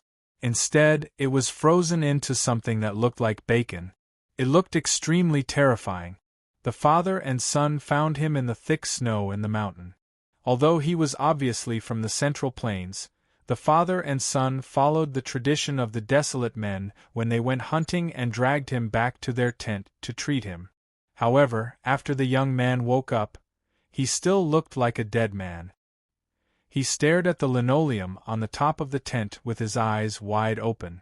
No matter what the father asked him, he refused to speak. The father and son could not be bothered with him. They continued to go in and out of the snowy mountains every day, looking for small beasts that were looking for traces. They worked hard to complete the hunting tasks required for the winter rite. When they dragged their heavy and tired bodies back to the tent, they casually fed the young man a bowl of meat soup and did not do anything else. It was unknown whether it was because he was blessed by Hautyen or because there was a strange source of vitality in his body, but the young man did not die. He only became abnormally thin, with deep eye sockets and protruding bones. The once beautiful face of the Son of God gradually became ugly and gloomy. One day, the young man finally sat up. He panted violently and painfully, caressing the horrifying hole in his abdomen. While the desolate man father and son were not paying attention, he took out a hunting knife from the corner of the tent and slashed at the strong desolate man father. The desolate man father did not expect that the young man he saved would sneak up on him. He only had time to turn his body when the hunting knife came at him. Fortunately, the young man from the Central Plains had suffered such a serious injury and was extremely tired and weak. It was difficult for him to even pick up the hunting knife, so he did not have the slightest bit of strength. In addition, the desolate man's skin was as hard as iron, so the knife only made a very shallow white cut on the desolate man's shoulder. With a crisp slap, the desolate man boy, who was about to turn 12, knocked the young man from the Central Plains to the ground with a sullen face. He then began to curse loudly. However, the desolate man boy's voice was clear and bright, and his pronunciation of the Central Plains language was stiffer than his father's. His cursing was as clear as the shattering of an icicle, but it did not sound too dirty. The young man from the Central Plains did not listen to what the desolate man boy was cursing. He fell to the ground and coughed violently in pain. He looked at his trembling hands and his eyes were so dim that they looked like candles that could be extinguished at any time. "I'll definitely have to drink tonight and tomorrow night. I didn't drink much during the annual meeting, but who would have thought that the world is unpredictable? Amitba, it's still the same old saying, I work hard and keep updating. The people around me really saw my hard work. My comrades at the annual meeting were all shocked, thinking that old cat really didn't stop updating. Sigh, it seems like my laziness has become a thing of the past. I need to change, just like that young man in the wilderness." To be continued. If you like this work, please come to Chidien.com to vote for me. Your support is my greatest motivation. Chapter 320. There was dead silence in the tent. The young man looked at the hunting knife on the ground without saying a word, and no emotion could be seen on his face. After a long time, he seemed to recall something from the past, and a faint glimmer of light returned to his eyes. He held on to the ground and sat up with difficulty. He looked at the desolate man father and son and let his usual solemn and sacred expression return to his face. He said solemnly, "So sneak attacks are not that interesting." It was a very strange sentence, but he said it very seriously and solemnly. His tone was still the same as it had been for the past 10 years, calm and gentle, but with an innate arrogance and condescending indifference. However, he was no longer the beautiful divine son of Westhill, but a withered and filthy wanderer. Therefore, this expression on his face was extremely incongruous and even a little ridiculous. The desolate man father and son thought he was ridiculous, but they did not laugh. The desolate boy picked up the hunting knife on the ground and walked up to him, wanting to cut off his head like the beasts in the snow mountains. Seeing the shadow of the hunting knife coming towards him, the noble young man who had fallen to the wilderness finally felt the shadow of death, just like when he felt the arrow on the snow cliff. In fact, he was not unfamiliar with this feeling. In the first half of his life, he had seen the fear and confusion of countless prisoners when they were about to die in the Serene prison. However, at that time, he had never associated this feeling with himself. The young man from the Central Plains was not afraid of death, at least he thought he was not. However, he really did not want to die in the hands of a desolate man-boy. This way of dying was too absurd and unbefitting of his identity. He did not die because the desolate man-father stopped his son. The desolate man-father looked at his son and shook his head. He lectured, "Since we desolate men have saved people, there is no reason for us to kill them. Moreover, this young man from the Central Plains is obviously crazy. It is not auspicious to kill a madman." The desolate man-boy asked, "Then what should we do?" "We can't raise a madman." The desolate man-father explained, "Since he wants to kill us, we can't raise him anymore.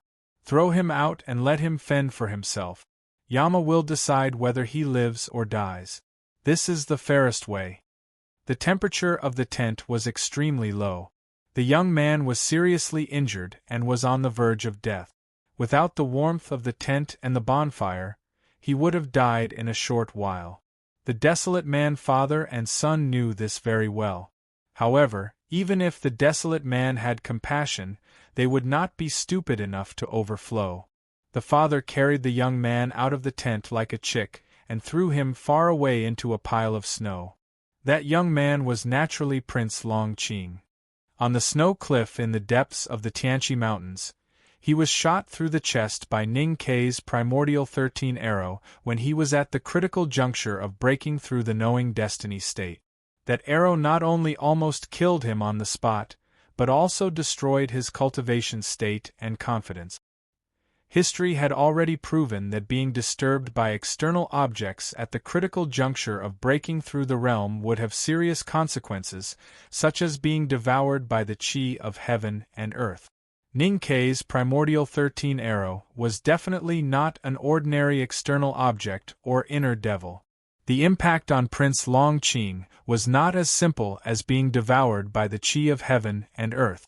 Because of that arrow, he could no longer cultivate for the rest of his life. In other words, he had turned from a powerful cultivator who could enter the knowing destiny state the fastest into an absolute wastrel. Some people were still alive, but they were already dead. They were even more painful and desperate than death. That day on the snow cliff, Prince Longqing was such a person. When the Tao addict pulled him back from the brink of death, he fell off the snow cliff like a walking corpse and walked towards the north of the wilderness in a daze. He went north because the night was longer there. Prince Longqing felt that the light of Haotian had abandoned him, so he chose to die on the other side of the night. At least this way, he would not stain Haotian's eyes. It was cold and snowy. He thought that he could become a zombie in the snow at any time.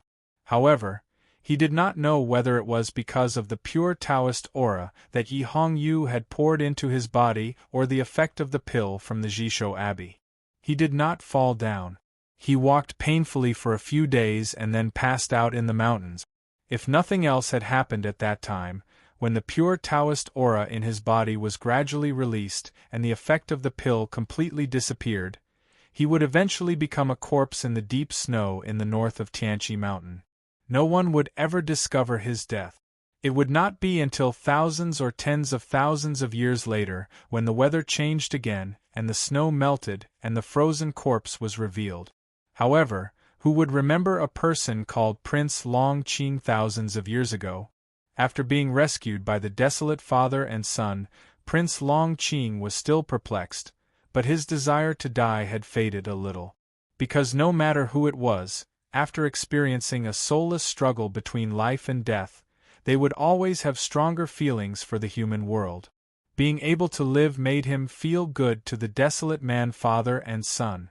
However, deep in his bones, his hatred for the devil's doctrine and contempt for the desolate man still existed. The stronger the gratitude in his heart, the more pain and torment he felt.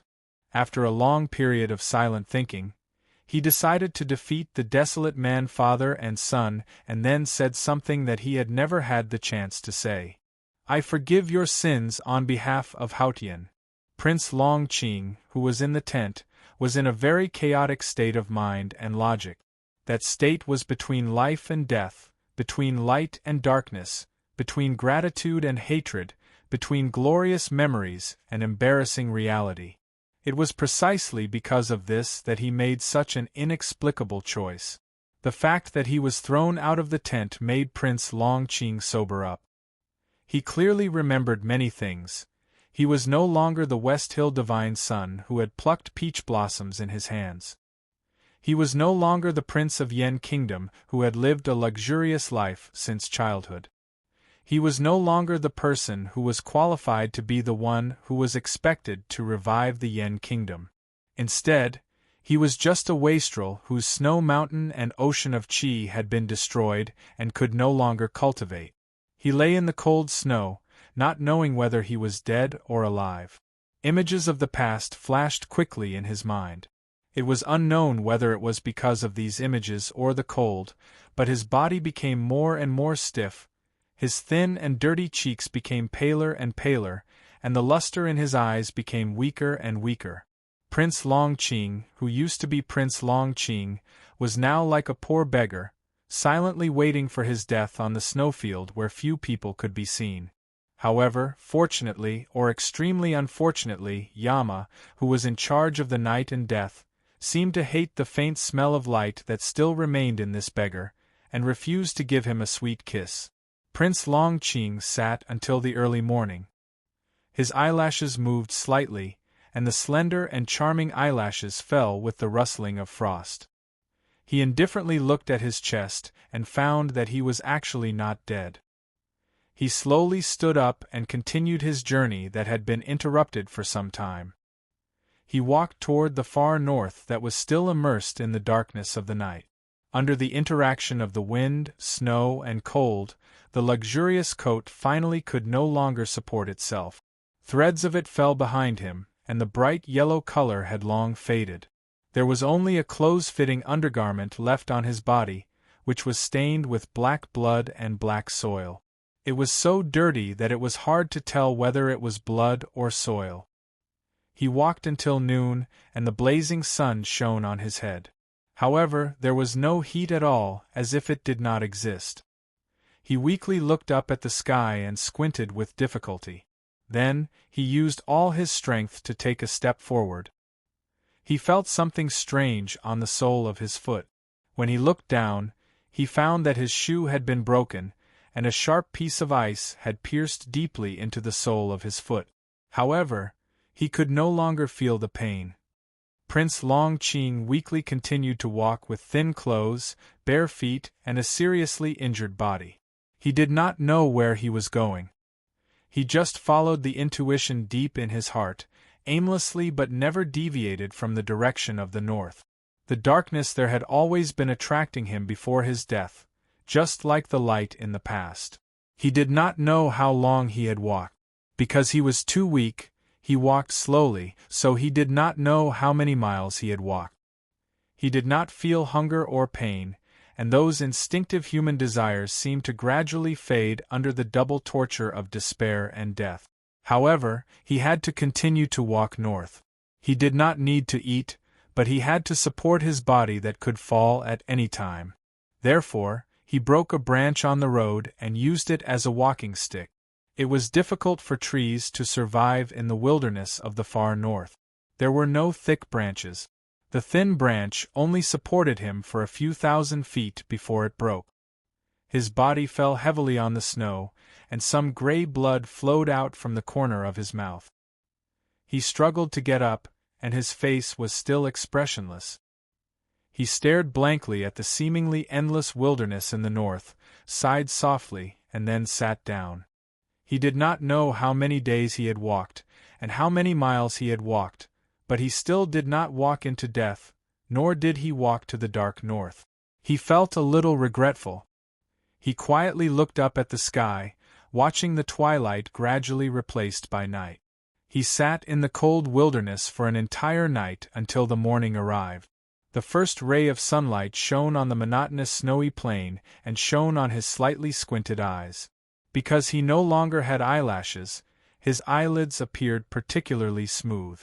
It's finally dawn. He looked at the first ray of light in the east and murmured in a hoarse voice, "How good it would be if the sky would never be bright again. Why am I so afraid of seeing the sky now?" The hurried sound of horse hooves came from the south. Prince Long Qing looked at the east in a daze, completely ignoring the sound coming from behind him. The sound of horse hooves came closer and closer. There was still a long distance between them. Lu Chenjia jumped down from the back of the great snow horse and rushed to his back. Then, she slowly squatted down and opened her arms to hug his body from behind. The great snow horse swayed and almost fell on the snowfield. It had been running for thousands of miles non-stop for days and nights. No matter how spirited it was at its weakest. Lu Chenjia hugged him gently and pressed her face against his.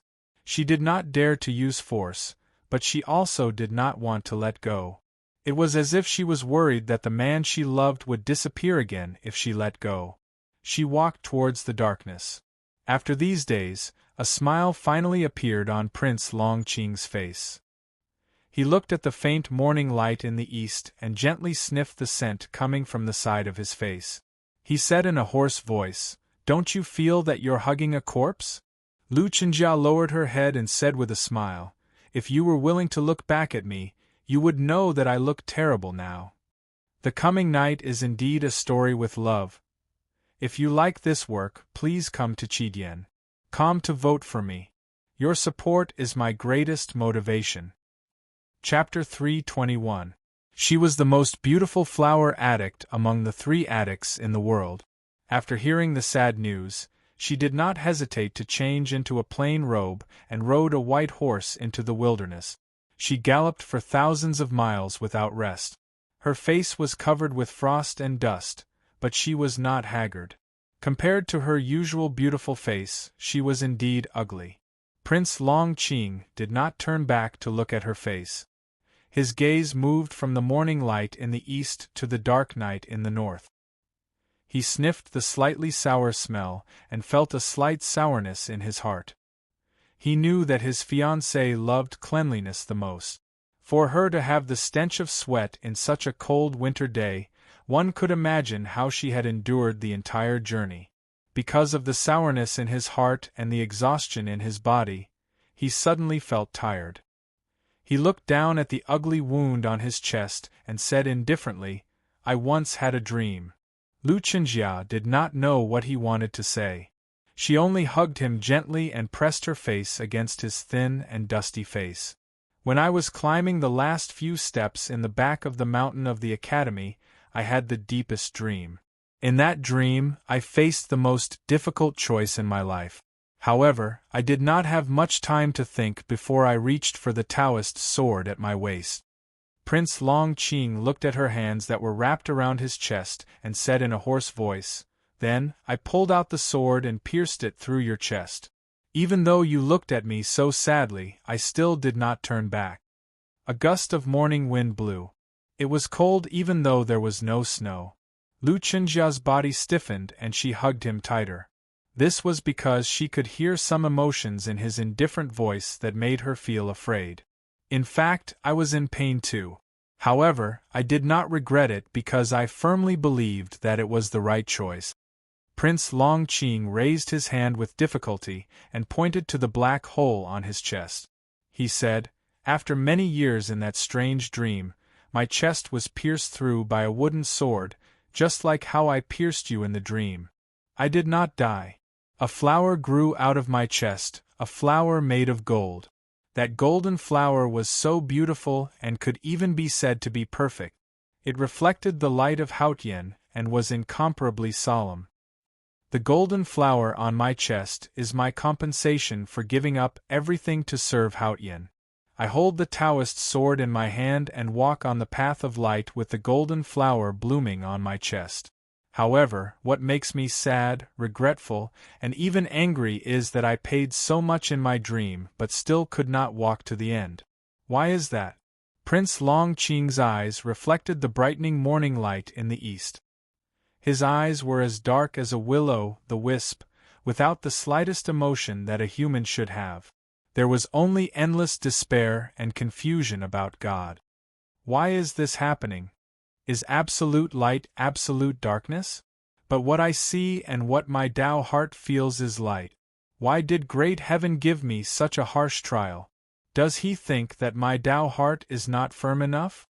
I have been so perfect since I was young. Why do I have to suffer so many setbacks? The light in his eyes gradually faded and became as dim as the first rays of dawn in the north. After a moment of silence, he laughed somewhat crazily and raised his right hand with difficulty to cover the pitiful hole that looked like the lips of a dying old man. He said, "Until Ning Ke pierced through my chest with an arrow on the snow cliff. There was no flower made of gold outside the hole, only a flower of despair. Only then did I realize that there is no such thing as perfection in this world. All the pride and glory in the past was just a footnote for the final destruction. Just like the Taoist temple on the Peach Mountain, the more beautiful the carvings are, the more emotional it will be when it collapses." Lu Chenjia's arms, which were hugging him, began to tremble slightly. She could not understand what he was saying. The words were clear, but the meaning behind them was so fragmented and illogical. It was so fragmented that she could not understand it. She could only feel the despair and self-abandonment in it. Prince Longqing said slowly and desolately, "I know that you truly pity me. But the current me and the future me do not have the right to accept your pity. So don't pity me. Just accompany me for a while." He slowly pulled Lu Chenjia's hands away from his neck and said, "Don't worry about me committing suicide. Even though I have nothing left in this world and have already given up all hope, I will not seek death. Haotian seems to think that I have not been punished enough and does not want me to die just like that." The heavily injured Prince Longqing did not have any strength at all. But when his fingers touched the back of Lu Chenjia's hand, she did not resist at all and let go. Lu Chenjia knelt beside him and looked at the side of his face, which was no longer handsome and even looked exceptionally cold and ugly. There were no tears or sadness in her eyes, only love and pity that came from the depths of her heart. "You just said that there is nothing perfect in this world. That means that there is nothing that cannot be changed. Whether it is your arrow wound or your future cultivation, it will definitely return to normal. The Hierarch Lord can cure you, and I can also ask my aunt to find the way to the Xiankong Temple. The Vedanta of the Buddhism sect will definitely have a way to cure you." Prince Longqing said, "When a person is about to die, his Taoist heart must be clear. I have never been as weak as I am now, but I have also never understood myself as well as I do now. When my sense of perception was destroyed when I broke through the realm, I have no hope of cultivation in this life. The Hierarch Lord cannot do it. Even the divine priest of light in the U prison cannot do it, and those silent fellows in the Buddhism sect cannot do it either. Don't have any false hopes. No one can change my fate." He looked into the distance and said faintly, "On the stone outside the firewood gate in the back of the mountain of the academy, the headmaster of the academy should have left 4 words for me. I had originally forgotten them, but a few days ago, before I died, I somehow remembered them. Those 4 words were, 'A gentleman does not fight.' At that time, I did not understand the true meaning of these 4 words, but I thought I understood it very well. That was why I felt unreconciled and even contemptuous towards it. Instead, I wanted to fight even more. Only now do I understand that the headmaster of the academy was talking about my character, and a person's character determines his fate. I have been fighting all my life. Although you all do not know the true relationship between my brother Chongming and me, I have indeed been fighting with him, and the whole world knows that I am fighting with him for the throne of the secular world. In the Revelation Institute I also fought. I wanted to fight for the position of the chief disciple, because I was not willing to accept that I would be humiliated and ridiculed once the divine priest who doted on me lost his power. I fought for my dignity then. In the judicial department I fought even more. Facing a crazy woman like the Tao addict, if I did not fight for power, how would I be qualified to sit opposite her? How would I be qualified to sit on the seat of heavenly black jade in the future? I was once glorious and victorious. I thought that was the result of fighting. Now that I have fallen into the abyss of despair, I finally understand that the headmaster of the academy has long seen through everything. All the sins and despair are the result of my own fighting. It is better not to fight. Lu Chenjiao knelt beside him weakly. She lowered her head and listened to him muttering to himself. The hair floating in front of her forehead swayed like lifeless grass in the wilderness. Her face was pale, without a trace of blood. Prince Longqing smiled foolishly. His pale smile looked abnormally desperate. He said, "Do you know? I used to really think that I was the guardian of light. No matter how many people I killed or how many bloody things I did in your eyes, my Taoist heart was still clean. Because I believed that I was carrying out the will of Haotian. Since I was the guardian of light and carrying out the will of Haotian, of course I had to be a perfect person. That was why I paid great attention to my appearance, dressing and speech. I rarely drank to prevent myself from messing up. I was gentle to others but strict to myself. I was particular about my demeanor. Even when I was dealing with the troublesome remnants of the devil's doctrine, I did not make a sneak attack. That time at the back of the mountain of the academy, I was the first to arrive. But in order to maintain my demeanor, I waited for a long time for Ning Quebec. In the end, the most troublesome and shameless enemy of my life came.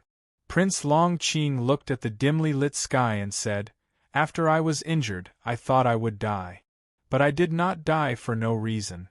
So I thought that maybe Haotian did not abandon me. It just pointed me to a different path. So I wanted to try to go into the darkness. I didn't want to care about my demeanor anymore. I gathered a lot of strength and courage.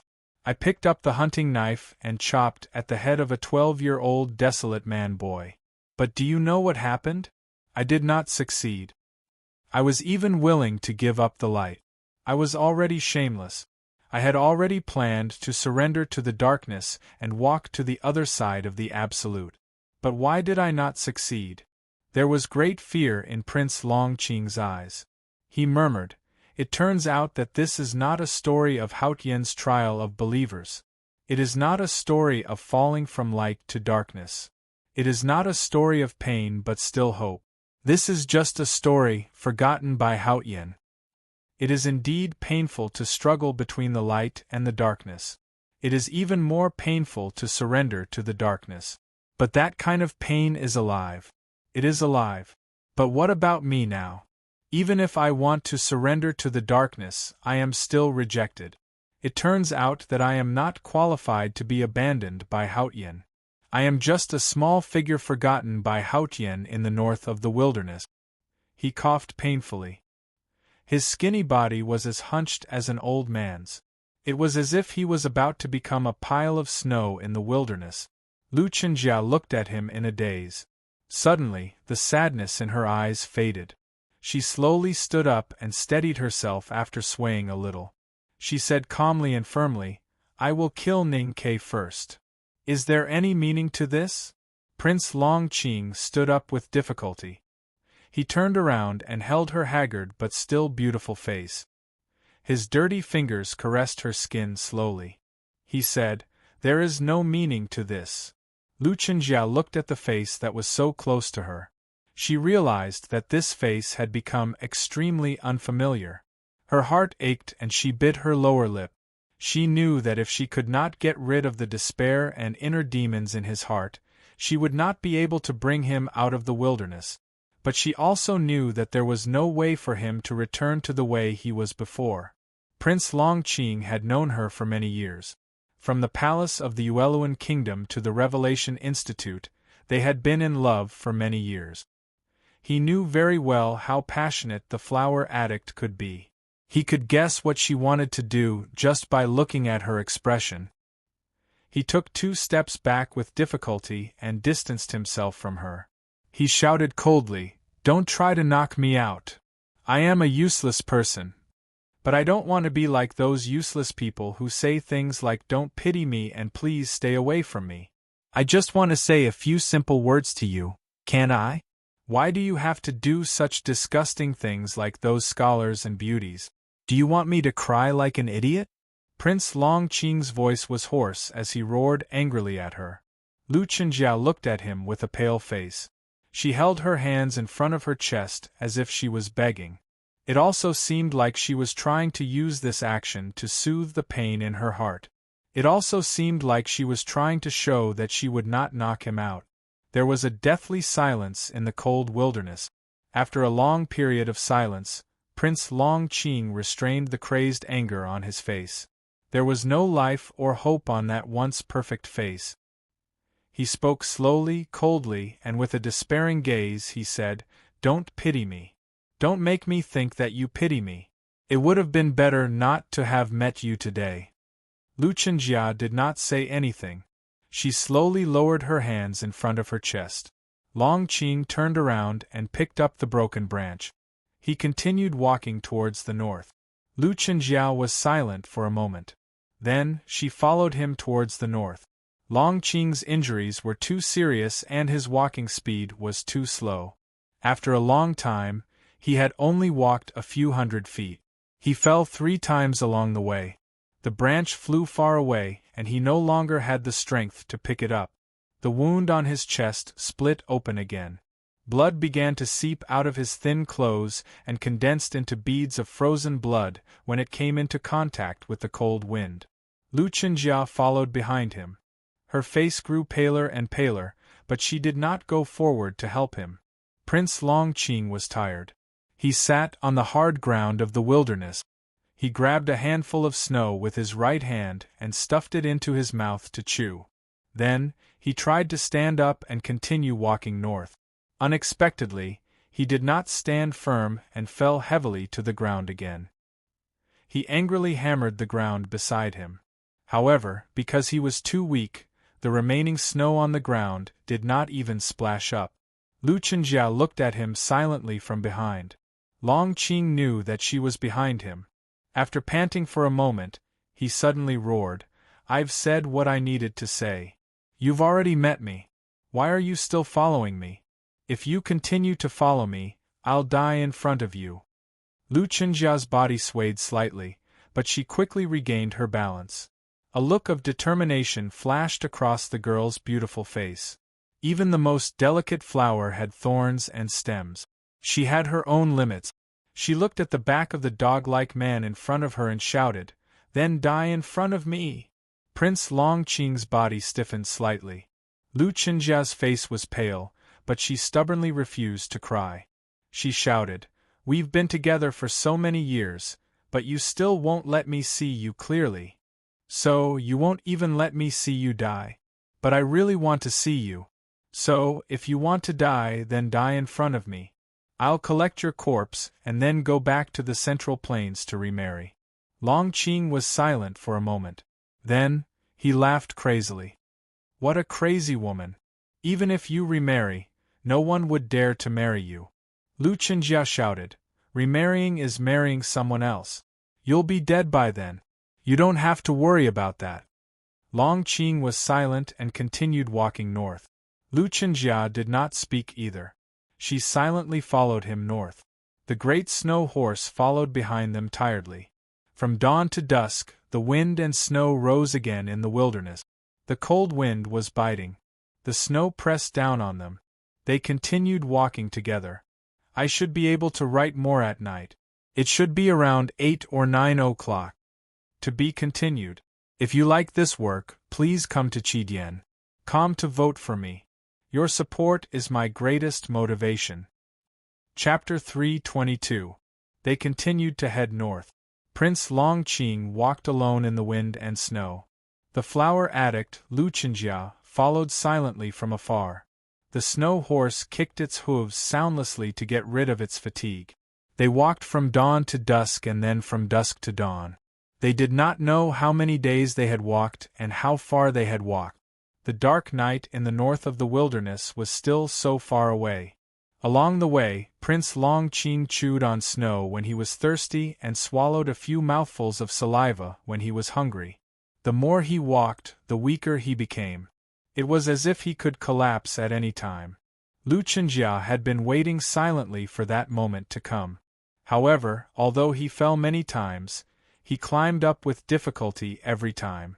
She did not know how such a weak body could contain so much vitality. Lu Chenjia looked at the figure dozens of feet away in silence. She maintained a distance and did not move forward because she knew that he did not like it. She chewed on snow when she was thirsty and took out rations from the horse's back when she was hungry. Looking at the figure that was weak because of hunger, it took a lot of effort to suppress the urge to give him food. They walked from the beginning of the snow until it stopped and from the beginning of the wind until it stopped. The two of them and the horse were still in the cold black and white wilderness. They could faintly see the majestic Tianqi Mountains in the distance. It seemed as if they could not walk out of this hopeless world no matter what. One day, Prince Long Qing suddenly stopped and looked at the unreachable night in the north. His fingers that were as thin as a withered tree trembled slightly and then relaxed. A branch that he had picked up a few days ago fell from his palm and hit his foot. He looked down at his grayish-white toenail and realized that it was not bleeding. He raised his head and continued to squint at the night in the north. Then, he slowly turned around and looked at Lu Chenjia, who was dozens of feet away. In a hoarse voice, he said, "I'm hungry." Lu Chenjia's eyes became wet and she almost cried. She forced herself to calm down and took out the rations with trembling hands. She softened them with the warm water that she had secretly prepared every day and then brought them to him. He did not say anything else. He looked at her no longer tender and rough palm and hurriedly swallowed the rations. Then, he rubbed his throat in satisfaction and continued on his way. But this time, he did not go north. There was no sign, no reason, and no words. He thought that he had been abandoned by Haotian and no longer tried to go to the embrace of the night. Instead, he turned around and went south to the Central Plains. Lu Chenjia stared blankly at his back. Her joyful mood gradually turned cold. She was sure that Long Qing had not decided to regain his vitality. Instead, he had truly lost all hope, including the darkness. Yes, he was still alive. But was this living Long Qing? She led the snow horse and followed behind Long Qing. She peeked at his face and whispered, "Actually, it's good to go back to capital Qing. When we were on Peach Mountain, you often said that you missed the garden of the Imperial Palace. Shall I go with you?" Prince Long Qing glanced at her indifferently. It was no longer the arrogant indifference that came from the bone marrow, but the indifference of a passer-by who had given up on himself. He mocked, "How could you be so stupid? Why would he go back to capital Qing? Assassinated by those ministers loyal to Chongming? Or was he ordered to die by imperial father for the sake of the bigger picture?" Lu Chenjia was stunned and immediately came to her senses. She understood that if Long Qing returned to the capital of the Yen Kingdom, He might not even be able to see the next morning. That was because he was not the West Hill divine son who had the support of the divine hall. He was just an ordinary person who was involved in a dangerous fight for the throne. How could he be lucky? The hierarch has always admired you. Besides, there's also the divine priest of judgment, she said carefully. Idiot, do you really think that Peach Mountain is a place of light and holiness? Prince Longqing looked at her and said mockingly, what appreciation and value are all based on your strength. Yi Hongyu won't lie, and she doesn't have to. I've already been crippled by Ning Kei's arrow. What use do I have to the divine hall? Do you really think that just because I'm good-looking, I can really help the temple attract believers? Those old guys on Peach Mountain have no respect for anyone but Haotian. How could they have sympathy like you? These words were harsh and vicious, but there was no way to refute them. Lu Chenjia lowered her head and muttered, Can we go to Yueluan if we really can't do it? You know that I've prepared a garden in Jingshan that I've been waiting for you to see. She knew that she had said something wrong the moment she mentioned Yueluan.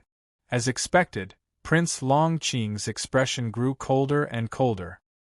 His eyes even revealed a look of disgust. He stared at her and said resentfully, I'm not going north because you, an annoying woman, are always following me. How could Yama see my sincerity? I don't want to die, so I can only go south. It's that simple. But my not wanting to die has nothing to do with you. So if you're willing to give me food, you'd better shut up. Lu Chenjia slowly clenched her fists and pursed her lip. She looked at the shadows cast by the setting sun in the wilderness. She looked at her own shadow and the shadow of the man opposite her. She realized that no matter how hard she tried, they could not overlap. All the way to the south and further south, the wind and snow had stopped and there were signs of beasts in the wilderness. The longer they walked south, the closer they were to the prosperous and real human world. However, the shadows of two people and a horse on the surface of the wilderness maintained a sad distance. The Yen Kingdom was located at the northern end of the mainland. It shared a border with the grasslands left King's Palace. There was also the terrifying Tang Empire beside it. Therefore, it was difficult to say that the country was strong and the people were not rich. It was the end of the year and the cold of winter was thick. Homeless beggars could be seen everywhere in capital Qing. A skinny beggar might arouse the sympathy of the people, but 100 skinny beggars would only arouse the disgust and fear of the people. The restaurant owners on the streets and alleys of capital Qing could only see beggars. Naturally, they would not be able to enjoy giving out porridge like their counterparts in Chang'an. Whether the beggars could fill their stomachs depended on their own ability. A beggar as thin as a ghost was walking aimlessly in the streets of Qingjing with a broken bowl in his hand. He didn't attract anyone's attention. The familiar street scene didn't attract his attention either. His attention was completely attracted by the aroma coming from the restaurant of the hotel. It was a pity that he didn't have a unique knack for begging like those old beggars. His coat still smelled sour in the cold wind, and his dirty hair was more tangled than the rope at the city gate. It was impossible for him to enter those places. He was chased out by 3 restaurants in a row. The waiter of the last restaurant even hit him hard on the thigh with a stick and then kicked him to the middle of the street. The skinny beggar's face was covered with dirt and it was impossible to tell his age. He stood in the middle of the street with his hands on his waist and a bowl that was even more broken. He cursed at the restaurant in the middle of the street. His foul language was even more stinky than the dirt on his body. He did not run away until the waiter rushed out with a stick. His original identity and demeanor were nowhere to be seen. At the other end of the street, the flower addict, Lu Chenjia, was leading the snow horse. She looked at the scene in a daze. Her right hand gripped the reins tightly and her eyes were slightly wet. However, she did not cry because she still had hope. On the way back from the wilderness, she had already washed up and changed into clean clothes. However, because of her unhealthy complexion and thin figure, she looked particularly haggard, which made her look even more pitiful. If it weren't for the snow horse beside her, which was obviously a precious animal, who knew how many city guards or people in Jianghu would have bad intentions towards her? These few days, she had seen Long Qing return to the capital of the Yan kingdom incognito. She had seen him wandering the streets and the lowest level of the secular world. She had seen him being beaten by the waiters of the restaurants with sticks. She had seen him struggle to survive. There were many times when she could not help but want to go up to him, but she did not dare to. This was because on the way back from the wilderness, Long Qing no longer asked her for food when he saw people. Every time she wanted to help, he would scream crazily. He would even pick up anything that he could touch and throw it at her, whether it was rocks or mud, except for the broken bowl that he used to beg for food. Lu Chenjiao was very sad. She was sad because of Long Qing's current situation. She was sad because Long Qing had driven her away. More importantly, she realized that Long Qing could only throw rocks and mud at her like a naughty child or a real beggar. Every time she thought that Long Qing would also realize this reality, he was sensitive and proud. How painful and uncomfortable would he be? Prince Long Qing, who had become a beggar, finally managed to get half a frozen steamed bun from a woman's basket in the evening. He proudly stuffed the steamed bun into his arms. He thought of the half-urn of cabbage and clapper soup that he hid in his residence. He hummed a song that he had heard from his classmates in the Revelation Institute in West Hill and left the city in his old shoes. There was a Taoist temple outside the city. Prince Long Qing passed by the Taoist temple but did not enter. He did not even look at the Taoist temple. In the past, if the Taoist temple knew that Prince Long Qing was outside, it would have cleared out the entire temple and paved the way to welcome him as if he was an ancestor. However, a few days ago, when the little Taoist learned that he wanted to stay in the Taoist temple, his eyes were filled with disdain. That was why Long Qing did not stay in the Taoist temple. He stayed in an abandoned Buddhist temple outside the city. Now, Long Qing was very dirty. His hair was unkempt and his face dirty. His hair was knotted and could not be untied. Fortunately, it was winter, so the wounds on his chest and abdomen did not rot and there were no mosquitoes following him. Otherwise, the beggars in the temple would not have allowed him to stay there. When he returned to the temple, Long Qing realized that he was not too hungry. At least, he was not as hungry as when he begged for food from the woman in the wilderness. Thus, he decided to save the half-steamed bun for tomorrow. He covered his slightly bulging abdomen with satisfaction and imagined the taste of the steamed bun softened in cabbage and clapper soup the next morning. He fell asleep soundly. Lu Chenjia led the snow horse and looked at the fire in the abandoned temple silently in the night. She knew that there were many beggars inside, and that they were probably bragging about their rewards today. After a moment of silence, she turned around and left. However, she did not go far.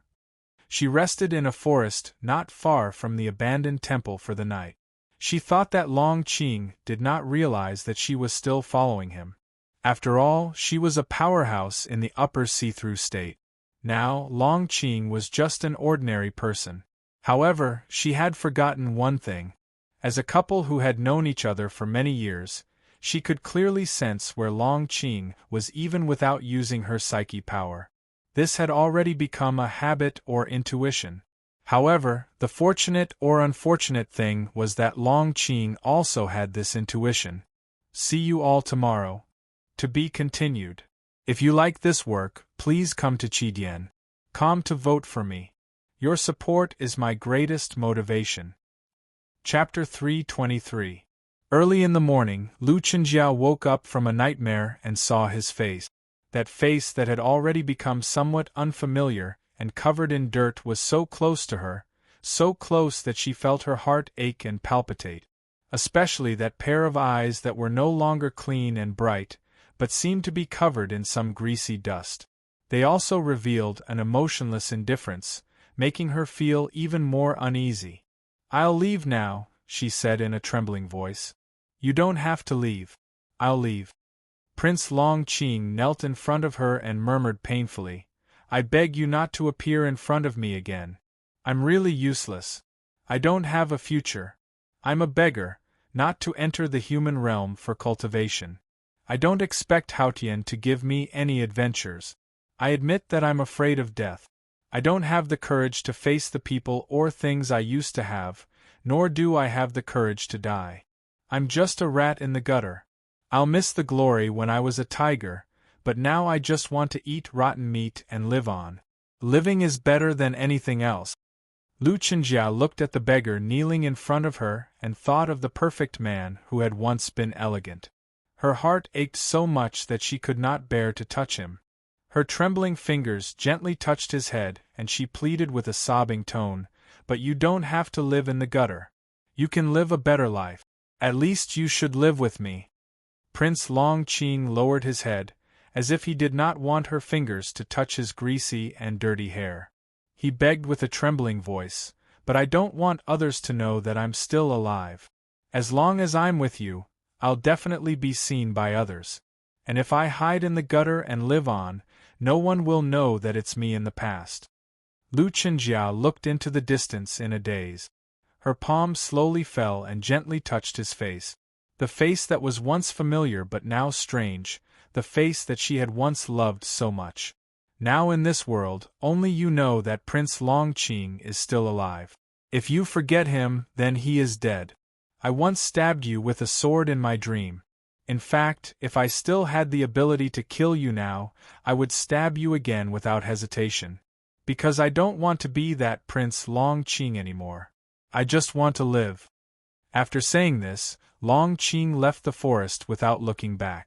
It was already dawn, and the morning light shone on the dilapidated temple. He returned to the temple with his back hunched. He stared at the broken wall covered with snow for a long time, and then he was awakened by the hunger in his stomach. He went back to the brick wall beside his seat and groped for a long time. After searching for a long time, he still found nothing. The half-steamed bun and the half-urn of cabbage and clapper soup that he had hidden there were gone. Even the urn that he had treated as a treasure was nowhere to be seen. Longqing looked back at his fellow beggars in the temple and shouted angrily, "Who the hell dares to steal my steamed bun? Give it back to me. And my urn? Where's my urn?" He pounced on the two young beggars who had grease stains on their lips and disdainful expressions. He wanted to snatch back his steamed bun and cabbage soup. However, he had been seriously injured and his body was weaker than an ordinary person's. He was no match for these evil beggars. He was kicked to the ground in a few moves and rolled around in pain. There was a violent cough in the temple. Longqing kept coughing out blood and was in great pain. The beggars in the temple looked at him without any pity in their eyes. Instead, they were gloating and watching a good show. He wiped the blood stains off the corner of his mouth and retreated to his seat with difficulty. He buried his head between his knees and murmured in pain, "Back then, I lived a luxurious life in the palace and enjoyed endless glory on the Peach Mountain. Why would I care about half a steamed bun? So what if I give it to you? You heartless bastards. Even if I bully you for the rest of your lives, you won't be able to eat snacks in the palace." Outside the dilapidated temple, Lu Chenjia covered her mouth tightly. Her pale face was filled with pain, and her tears fell like dew on flower petals. On the long journey from the wilderness to capital Qing, no matter how Longqing tortured her mentally and verbally, no matter how hopeless and painful she had never cried, until now. Even if she cried in pain, she still could not let it out. After a while, she held the reins and left the temple in a daze. She walked into the distance aimlessly. The snow horse behind her lowered its head and looked extremely sad. Not long after she left, the fight in the temple broke out again. It was unknown whether it was because the beggars were unhappy with this new beggar who was dirtier and smellier than them but seemed to be out of place, or because Longqing's murmurs had angered some people. Anyway, it was another beating. A clear cut appeared on Long Qing's face. The blood washed away the dust on his face, revealing his skin that was as smooth as jade. However, his perfect face was still ruined. Long Qing touched his face and looked at the blood in his palm. Suddenly, he laughed crazily and stretched out his right foot to trip a beggar. Then, he took out the broken bowl from his clothes and smashed it hard on the beggar's face. The porcelain shards cut deeply into the beggar's cheek. One of them went deep into his eye socket and suddenly appeared on his eyeball. Blood splattered everywhere. The scene was extremely terrifying, and everyone in the temple exclaimed. Long Qing then used the broken bowl shard to cut the beggar's throat. "Murder! Murder!" The beggars surrounded with weapons and shouted in horror. However, no one dared to stop Long Qing because there was no emotion on Long Qing's face. That kind of dullness was extremely terrible. The beggar died after kicking twice, but Long Qing still did not stop. He kept punching the beggar's face. No matter how weak his fists were, he could still smash a person's face into pieces like cotton after dozens or hundreds of punches. Blood oozed from the cotton and washed away the flat eyeball that had fallen out of the eye socket. The indifference on Long Qing's face gradually melted with the beating. His eyebrows and eyes gradually twisted and turned into a strange expression that seemed to be crying and laughing. There was no light or darkness in his dim eyes. He rode on the dead beggar's body and cried loudly. The steamed bun was frozen hard like a stick. It can only be eaten after being soaked in cabbage soup. Don't you know the original soup is the original food? How can you eat it like that? Why do you have to follow me? I have no steamed bun to eat because of you. Who will give me steamed bun in the future? He kept howling like a madman in the ruined temple. The cowardly beggars had already scattered in all directions like frightened birds. Those bold beggars who didn't want to leave this rare shelter hid in the corner in fear. Looking at the terrifying madman, someone cried out in a trembling voice, "Don't worry, we drank the cabbage and clam soup, but we haven't eaten the steamed bun, it's too hard." Long Qing looked at the beggar blankly and asked, "Then where is my steamed bun?" The man pointed to the beggar's body under him and said, "In his arms." Long Qing fumbled for the half-hard steamed bun from the beggar's body and stared at it for a long time. Suddenly, he dipped the steamed bun into the blood and asked, "Can it be soaked in blood?"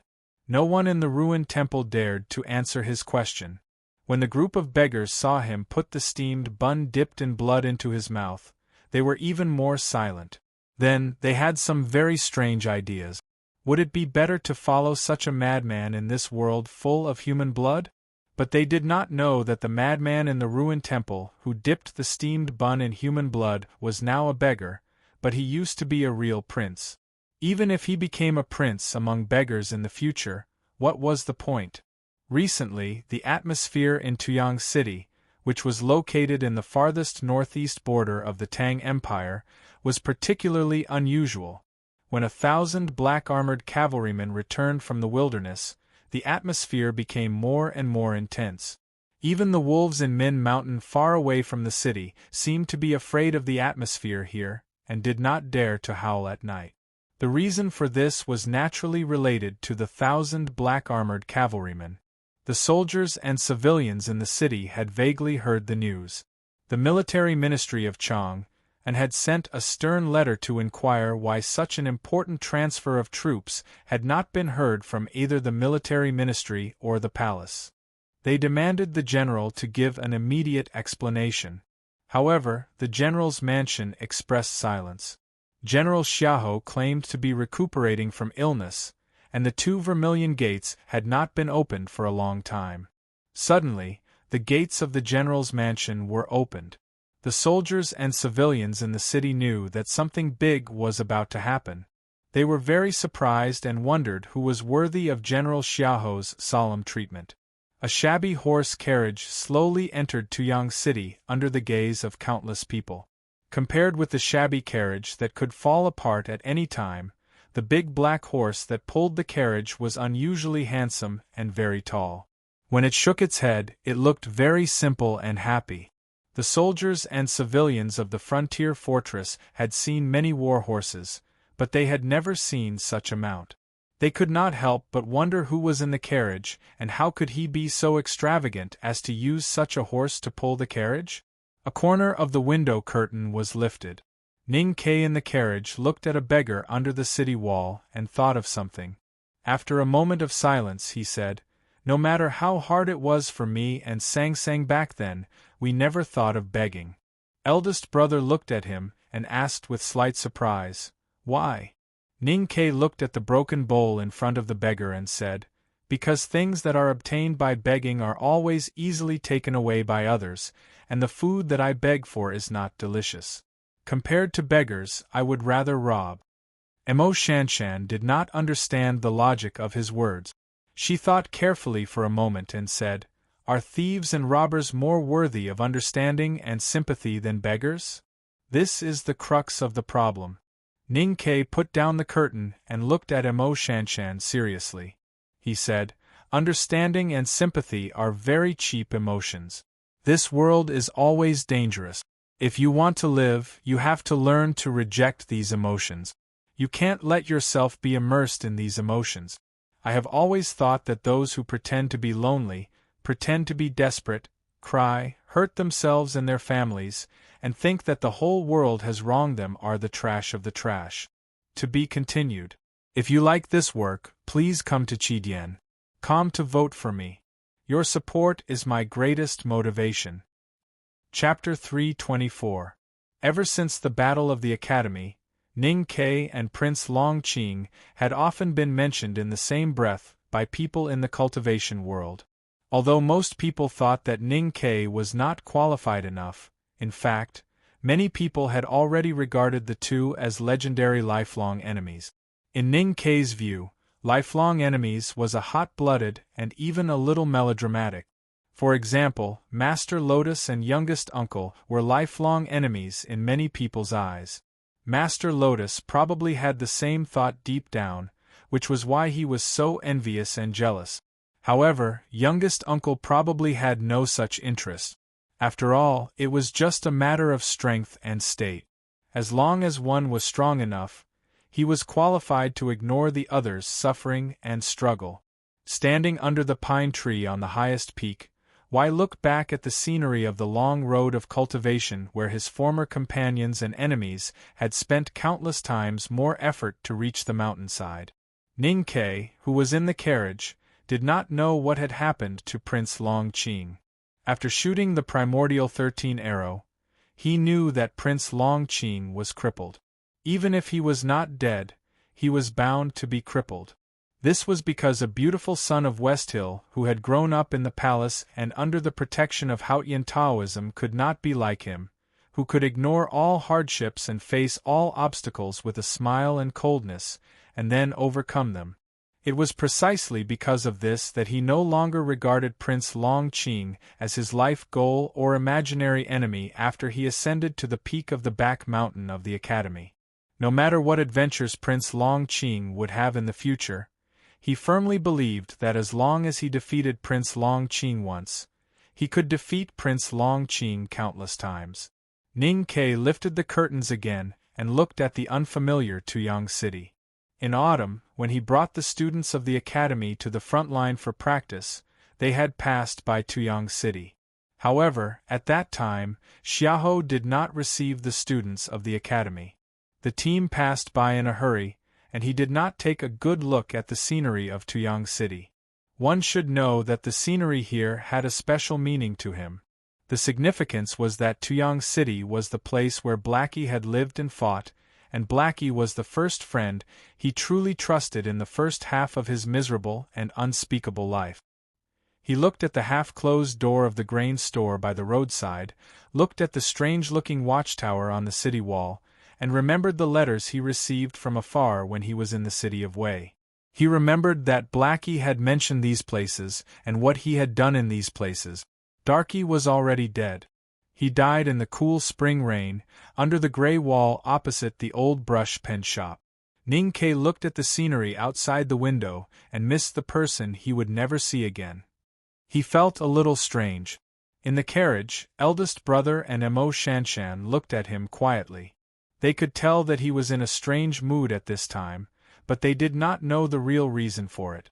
They thought it was because they were about to enter the general's mansion to meet Xiaoho. Ning Ke was a little nervous thinking about the horse gang on the grassland and the tomes of arcane. The military can confirm Lin Ling's identity. Eldest brother patted him on the shoulder and said gently, "Whether Xiaoho admits to it or not, the crime of his subordinate organizing the horse gang on the grassland to rob the army's grain is enough." Ning Ke smiled. In fact, he did not quite understand why eldest brother had brought him to Tuyang City. He also did not know how to interpret what eldest brother had said about the confession that day. He had already obtained enough evidence about the horse gang in the grassland, but this alone was not enough to hurt Xiaoho. As for the punch that Xiaoho had used to snatch the tomes of arcane at the Hulun Sea and the Tang Empire's cavalry that had arrived later, it was not enough to knock Xiaoho to the ground.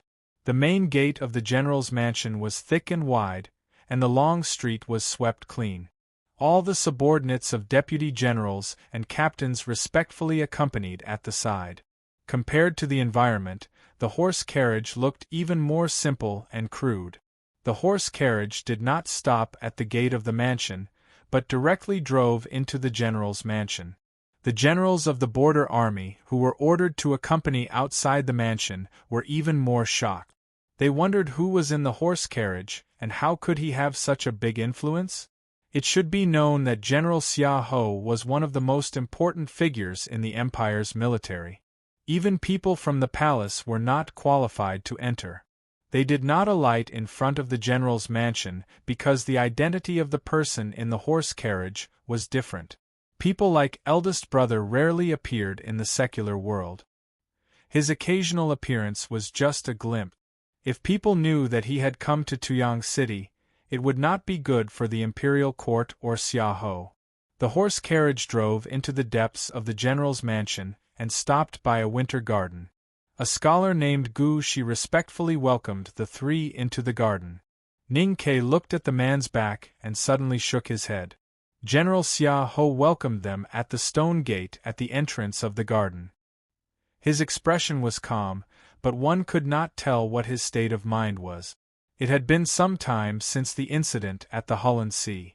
When they met again, both sides had a tacit understanding not to mention the fight for the tomes of arcane that day. They just greeted each other as if it was their first meeting. There was a homely banquet in the winter garden. There were no cruel and extravagant dishes like the rumored monkey's head, and there were no rumors of General Xiaoho killing a cook to test the guts of his guests. There were only simple dishes and three-colored rice porridge on the black wooden table. Everyone at the table ate in silence and no one spoke. Ning Ke drank a bowl of rice porridge and picked up the exquisite pickled vegetables with his chopstick. He drank another bowl of rice porridge and picked up the vegetables with his chopstick. He picked up the vegetables with his chopsticks for a while and suddenly raised his head to look at Xiaoho at the head of the table. When there was silence, one sentence was like thunder. When there was silence, one look was like lightning. As a guest, it was very rude to look directly at the host. As the youngest brother of the academy, it was a little unreasonable for him to do this when his senior brother was present. So Ning Ke did it because he really wanted to see this person for himself. Eldest brother looked at him strangely, then smiled and lowered his head to eat the porridge. He seemed to think that the porridge was much more interesting than Xiaoho, youngest brother, and the faintly fluctuating aura during the banquet. Emo Shanshan looked up at him, puzzled and worried. Seeing that Ning Ke's expression was normal, she ignored him and looked somewhere else. It was always the ice pond and frost trees in the winter garden. Xiaoho still lowered his head and ate slowly and seriously, as if he could not feel Ning Ke's gaze deeply cutting into his face like two knives. He looked calm and composed. Ning Ke looked at Xiaoho quietly. At this moment, Xiaoho was a completely different person from the middle-aged man at the Hulun Sea. His face was still as cold iron, his eyebrows were still as thick as black silkworms, and his lips were still as red as thick blood. However, his extremely domineering power was all locked in the ordinary clothes on his body, and not a single bit leaked to the world. The seemingly ordinary plain clothes were neither armor nor military uniform, but the imperial clothes that the Tang Emperor had personally draped on him when they discussed military merits. Xiahou, who wore the imperial clothes, was not only a powerhouse at the peak state of martial arts, but also a bigwig in the secular world, the person with the most power in the imperial military. Ning Ke silently thought that it would be difficult even for the academy to explain to such a bigwig. Xiahou slowly and seriously ate the porridge in his bowl, even more leisurely than eldest brother. After a long time, he finally finished eating and slowly raised his head. He looked back at Ning Ke's gaze and asked, "Why do you keep looking at me?" Ning Ke smiled and said, "Because the great general is mighty." Of course, no one believed this, but no one was bored enough to expose this excuse, unless second brother suddenly came to Tuyang City. Perhaps only then would he be interested in criticizing the hypocrisy and rudeness of both sides. After removing the food and drinks, Xiahou served the expensive Yanxi black tea. He looked at eldest brother and said, "My sons are all useless trash, so I won't call them out for Mr. First to see." Eldest brother smiled slightly and slowly sipped his tea. When he did not need to speak, he was always unwilling to speak, because he knew that others would not like to hear him speak slowly. Xiahou held the teacup and looked at Emo Shanshan. He said, "Are you the calligraphy addict?" Eldest brother put down the teacup and said with a smile, "Shanshan is now my sister." Xiahou slightly squinted and seemed a little surprised. He did not understand how this female talisman master from the Great River Kingdom had such a big lucky chance. After a moment of silence, he said, "Congratulations." Emo Shanshan knew that the following conversation in the winter courtyard was related to the internal affairs of the Tang Empire. She stood up and bowed slightly, glanced at Ning Ke again, and then left to feed the big black horse. It was quiet in the winter courtyard. Only the cold wind blew the frost on the branches, making a rustling sound, like arrows brushing past bowstrings, like the mud on the battlefield splashing on hard armor. Xiahou looked at the tea in the teacup that was as thick as blood and was silent for a long time. He shook his wrist and sent the tea to his lips, drinking it in one gulp. His long robe moved with the wind, looking indescribably heroic and casual, as if he had drunk a cup of double-distilled liquor. The tea went down his throat like blood, and the general's voice became colder and more solemn, like metal and stone. Back then, Mr. Ku killed his way into the front gate with a single sword. The disciples of the Enlightenment doctrine were either dead or escaped. They were all homeless and miserable. However, the Enlightenment doctrine set the rules by force, so the people of the Enlightenment doctrine feared Mr. Ku like a tiger, but never hated him. At that time, I was still young and had just left my teacher's control. Instead, I felt like a fish leaping into the sea and flowers blooming on the other side of the shore. I was so happy, especially when my sister and I went south to the Central Plains. I joined the army in the Tang Empire and met many good friends. Ning Ke did not look at him at this moment, only at the teacup in front of him. The black tea in the teacup reminded him of many old things, the stone lion and the blood. He was thinking about the general's mansion in the general's mansion, and then he was awakened by the sound of metal and stone. He frowned slightly. He did not expect Xiahou to admit that he was from the Devil's Doctrine right from the start. The world calls the Enlightenment doctrine the Devil's Doctrine, and I am the so-called remnant of the Devil's Doctrine. Mr. First is the core disciple of the headmaster of the academy, so he does not care. However, the world does not think so. After my sister entered Chang'an, I guarded the borders for the empire and accumulated merits to become a general. Unexpectedly, one day, Murong shocked the world with a dance. Her identity as the saintess was exposed, and the West Hill Divine Palace took this opportunity to make a big fuss. On one hand, the hierarch lord sent a letter to the imperial court, and on the other hand, the 3 great divine priests went to Min Mountain to pressure me. Xiaoho looked indifferently at the black tea in the teacup. After a moment of silence, he said, "At that time, I always hoped that the imperial court would protect me, or that the headmaster of the academy would say something. However, the imperial court did not respond, and the headmaster of the academy did not say anything. In order not to let the West Hill Divine Palace implicate the woman in Chang, and because of my identity as the Devil's Doctrine, I had to kill Murong, betray the Enlightenment Doctrine, become a visiting professor of the Divine Hall, and become a dog of Haotian. Thank you for your support. There is nothing else to say. I will work hard to write, and there will be another chapter tonight. I will finish my private affairs tomorrow. At the end of the month, the 26th, is a Saturday. In the other 6 days, I will work hard to write an update. I will make everyone feel that it is a sci-fi drama, and all of you who voted for the General Knight this month will feel that it was worth it. Thank you, everyone. Please continue to support me. I will go and run some affairs first. See you tonight. To be continued. If you like this work, please come to Chidian.com to vote for me. Your support is my biggest motivation. Chapter 325. At this point, the most powerful man in the world raised his head and looked at the eldest brother by the table. He said slowly, "May I ask, Mr. First, if you were in my situation, what would you do?" The eldest brother did not remain silent, nor did he smile.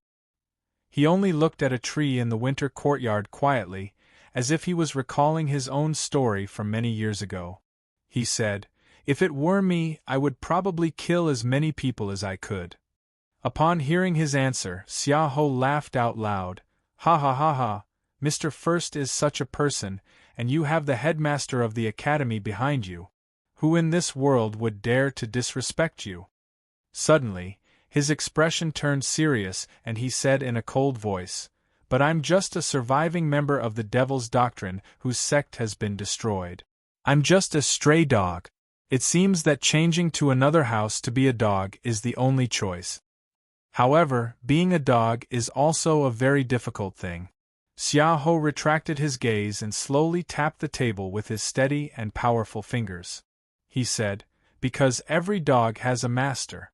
And I am a dog that seems strong enough to bite people everywhere, but I still don't know who my master is.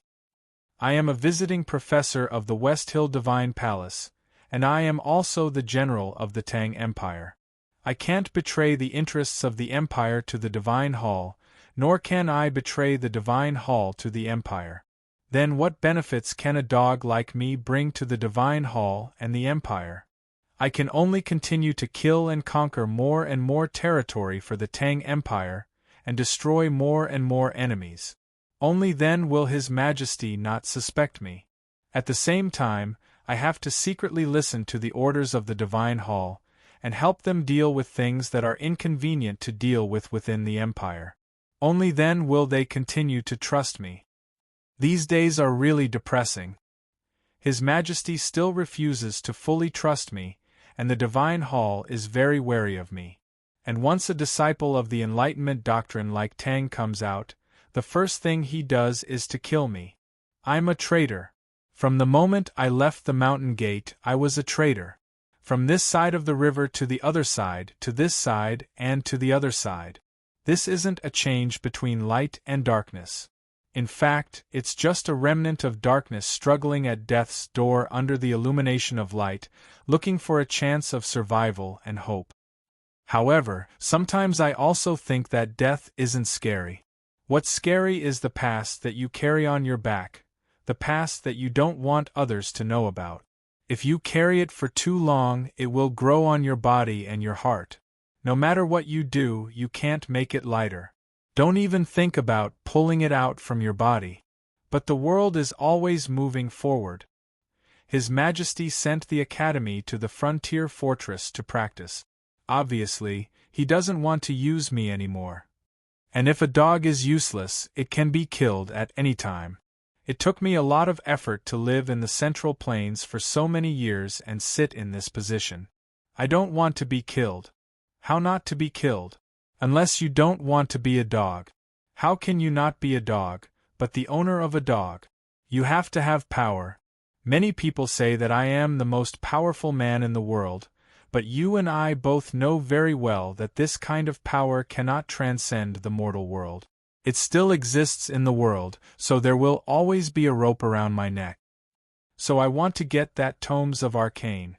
Because I want to have power beyond this world. I want to break that rope, and from then on, I don't have to repeatedly struggle on the two sides of the river. I can get real freedom. Xiaoho's speech was very long. During the process, neither eldest brother nor Ning Ke interrupted. They just listened quietly, listening to the vague history, listening to the hidden hatred and unwillingness in the calm narration of the Empire's general, and listening to the secrets that not many people in the world knew. Eldest brother looked at him and asked gently, "Why do you say this to us?" Xiaoho smiled and picked up the teacup to drink the cold tea. He sighed softly and said, "Of course I don't want to use these words to change anything. It's just that these words have been hidden in my heart for too many years, and I have never had the chance to tell others. There are too few people in the world who are qualified to hear me say these words, and Mr. First, you are undoubtedly one of them." Eldest brother sighed and said, "Since it's useless to say it, why do you say so much?" Xiaoho looked into his eyes and said in a low voice, "Years ago, I wanted to see the headmaster of the academy and ask him to help me with my pain and confusion. I thought that the academy was a place where people like Mr. Ko could teach me, a remnant of the devil's doctrine. But it was a pity that the headmaster of the academy refused to see me. He only asked His Majesty to pass on 2 words to me. Until today, I still don't know the meaning of those 2 words." Eldest brother asked, "What 2 words?" Xiaoho replied, "Wu Wei."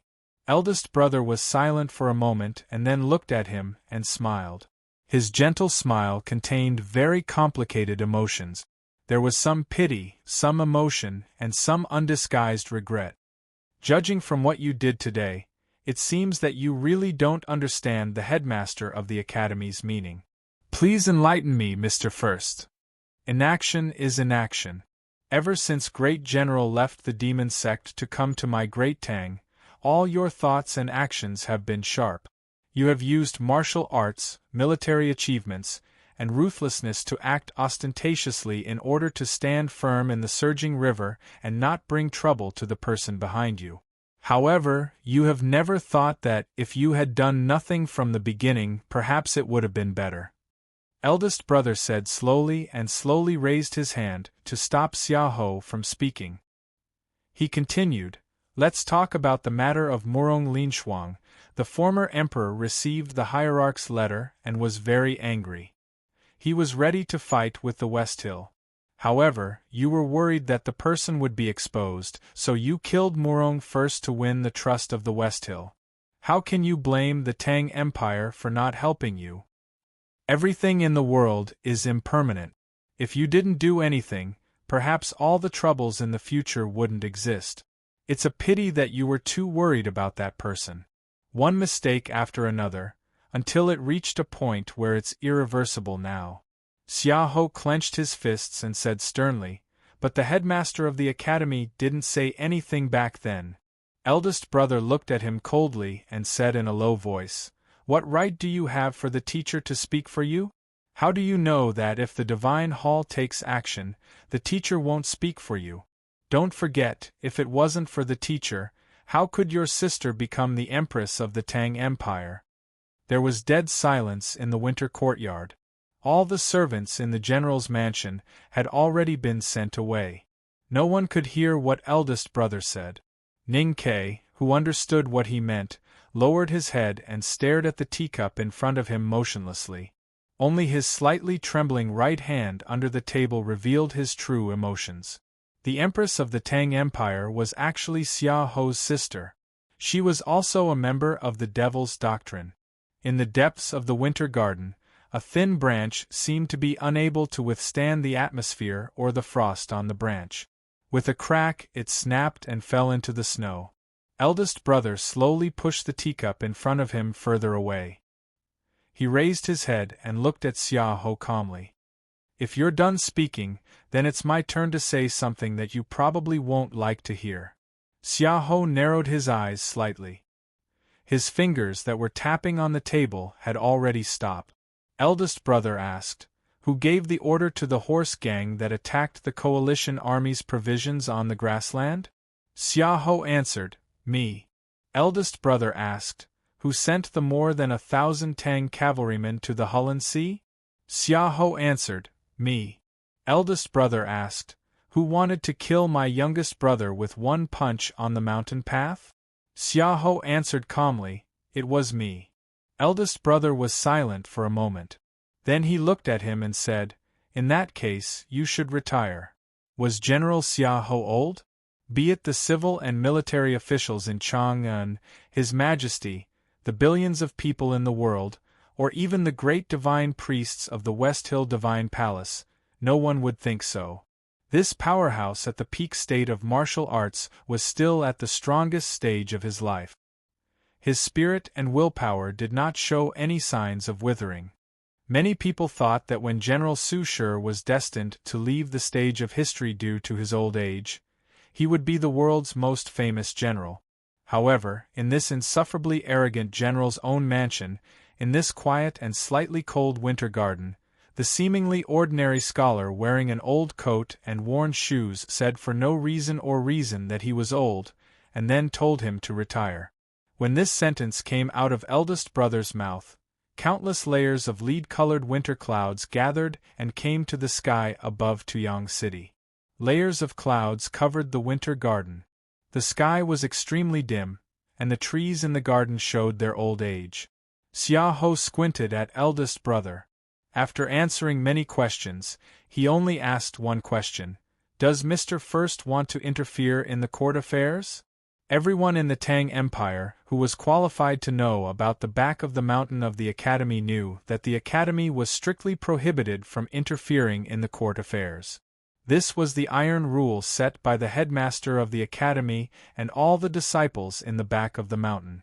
Without this iron rule, neither the teachers in the Academy nor His Majesty in the palace would know who was the master of the Tang Empire. Although many people in the secular world had never heard of the headmaster of the Academy's name, no one in the world dared to disobey the headmaster of the Academy's words. To be more precise, those royal officials, Taoist priests, and monks who knew who the headmaster of the Academy were, never dared to disobey the headmaster of the Academy's will. The Peach Mountain where the West Hill Divine Palace was located had become bald in a day. This was the strongest guarantee of this will. Fortunately, the headmaster of the Academy often traveled around the world and did not seem to like to talk nonsense. The headmaster of the Academy said that the Academy could not interfere in the court affairs of the Tang Empire. Then the Academy that had trained countless courtiers and was the most qualified to interfere in the court affairs had never interfered in the court affairs of the Tang Empire. The people in the back of the mountain were no exception. Today, eldest brother wanted Xiaoho, the great general of the Tang Empire, to retire. Was this considered interfering in the court affairs? As a general of the Tang Empire, Xiaoho was able to respond calmly in the face of the Academy's pressure. He was indeed a top powerhouse in the world. He had confidence and power that was beyond the reach of the common people. This kind of strength was awe-inspiring. However, eldest brother destroyed all of Xiaoho's strength with just one sentence. The headmaster of the Academy did not allow the Academy to interfere in the court affairs because he always thought that the court affairs were trivial and cultivators should stay away from them as much as possible. The turmoil of the Tang Empire or even its destruction would not make him blink. As a visiting professor of the Divine Hall, you should be very clear about the headmaster of the Academy's visit to the Peach Mountain. Therefore, you should understand what is important to the headmaster of the Academy. It is a trivial matter that you organized the horse gang in the wilderness behind the imperial court and the divine hall. It is also a trivial matter that you want to steal the tomes of arcane. It is also a trivial matter that you are a remnant of the devil's doctrine. Everything you have done over the years is a trivial matter in the eyes of the headmaster of the academy. However, it is a major matter that you want to kill my youngest brother in the academy. For the powerhouses in the world, it was necessary for them to be calm in the face of major events. However, in the face of the major events in the headmaster of the academy, even someone as strong as Xia Ho had to be silent and think about it seriously. He thought for a very short time. The blood-like black brush in the teacup had not completely cooled. He sighed and looked at the winter courtyard that had accompanied him for many years. Since I am old, then I shall retire. To be continued. If you like this work, please come to Chidien.com to vote for me. Your support is my greatest motivation. Chapter 326. There were many things that seemed so heavy before a decision was made. However, once a decision was made, the weight of those things seemed to disappear in an instant. They would be blown away by the wind in the garden. That was how Xia Ho felt at the moment. When he said that he would retire, he suddenly felt much more relaxed. His sense of perception and his vision became much clearer. He realized that this was the right choice. Struggling repeatedly between the Taoist demon empire, even someone as powerful as him felt physically and mentally exhausted. He had been thinking hard about how to break out of this deadlock. It was not until now that he understood that if he gave up all the glory and wealth in the world and did not fight and did nothing as the headmaster of the academy had said, he would retire before he was old. This was the ending that everyone could accept. Whether it was the West Hill Divine Palace or His Majesty in the Imperial Palace of Chang'an, they would all tacitly allow him to leave the contentious court and cultivation Jianghu. Moreover, Mr. First had personally come to Tuyang City, which vaguely represented the Academy's intentions. Mr. First is indeed generous. Xia Ho looked at eldest brother and said, I will resign from all my official positions when I return to the capital at the end of autumn. Eldest brother looked at him and shook his head. He said slowly, It's too late. Xia Ho squinted slightly and looked at his face. After a long silence, he said in a low voice, Mr. First, I am, after all, the great general of the empire. I have countless subordinates, and I have to make arrangements for their funeral. Moreover, the war between the Central Plains and the Desolate Man will start in spring. I need to stay in Tuyang City to keep an eye on this war. Eldest brother stared into his eyes, as if he wanted to hear the reason why he had to keep an eye on this war. Xia Ho's eyes drooped slightly. He gently stroked the teacup and said, After all, I was once a desolate man. Eldest brother got up and walked out of the garden. He suddenly stopped in front of the door and said, You are not allowed to go to West Hill. The study of the general's mansion was deep in the winter garden. There were all kinds of weapons on the wall shelves. There were rarely any brushes or books. A murderous intent reverberated in the room. The dim light outside the window shone in and was instantly suppressed. Gu Shi, the military counselor, stood beside the desk in silence. His hands in his sleeves clenched and loosened from time to time. After struggling for a long time, he said in a slightly hoarse voice, I'm not willing. Xia Ho looked at the letter on the desk, which was still wet with ink, and said indifferently, If I can't get the tomes of arcane, I'm just a mortal, and mortals have to resign to their fates. Retiring to the countryside is the best life I can see. I've sent a letter to Chang'an, and I'm willing to resign from my military post and retire. I believe that His Majesty will give me some face. I believe that Su Shi and the military ministry will fight for the military's funeral. If you're worried about the West Hill Divine Palace looking for you, you can retire with me. Gu Shi was touched, but it soon turned into sadness. He said with a self-deprecating smile, Back then, I was sent by the Divine Hall to monitor the general, who knew that after so many years, I became a real master and servant. The general can retire, but I have to return to West Hill to report. I don't know if I'll have the chance to meet you again. Xiahou looked at him and said, "Don't worry too much. His Majesty and those civil and military officials in Chang'an will not make any trouble as long as I'm willing to hand over my military power. As for the Divine Hall, this is, after all, the Academy's proposal. I believe they won't have too much of a dispute with the Academy for a retired general." Gu Shi nodded. Xiahou looked at the partition on the window and the dim light that shone through. He was silent for a long time. His thick brows gradually furrowed, and he said slowly, "Mr. First of the Academy is indeed a generous and benevolent person as I expected. But I don't know why Mr. 13 has such a strong murderous intent towards me. He wants me dead very much." As he said this, the killing intent in the study intensified. As a powerhouse at the peak state of martial arts, Xiahou was extremely sensitive to qi dynamic. He could clearly perceive the true intention of eldest brother. Naturally, no matter how Ning Ke tried to hide it, he could also feel the murderous intent in his eyes. Moreover, at the winter courtyard banquet, Ning Ke did not hide his true intention at all. Gu Shi glanced out of the window and said in a low voice, "Last time I reported to the general, Lin Ling vaguely found something related to the death of Censor Zhang Yiqi on his last trip back to Chang'an. There are clues that point to Mr. 13. Lin Ling wanted to kill him on the grassland, which is probably related to this judgment." Gu Shi slightly lowered his eyes and said slowly, 14 years ago, the Xianwei general's treason case was not completely solved because His Majesty returned to the capital early and the West Hill Divine Palace suddenly stopped. I can confirm that some people are still alive, so I am wondering if Mr. 13 has something to do with that matter.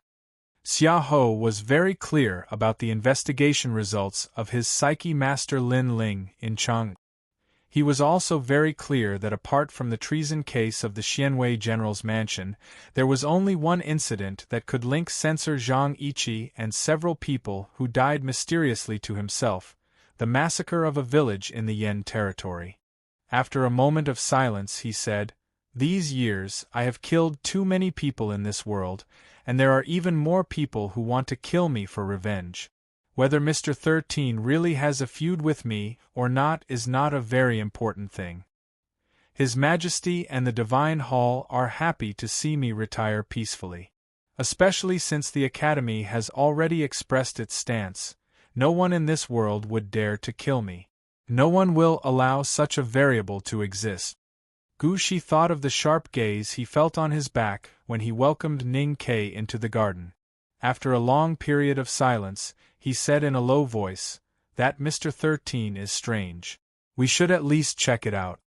Xiahou looked at him mockingly and asked, "If we find out that he is that person, what can we do?" Gu Shi said, "Even if the imperial court does not care about this matter, there will always be a way to solve it." Xiahou said indifferently, "Lin Ling tried to kill him on the grassland.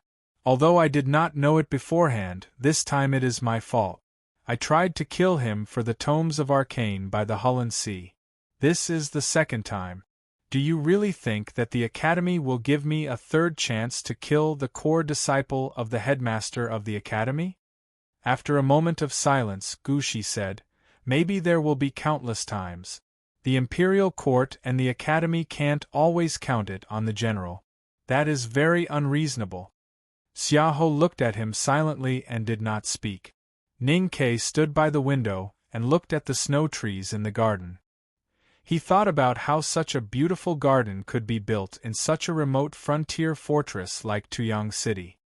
He really did not know how much of the military funds allocated by the Imperial Court to the northeast border military had been embezzled by Xiahou.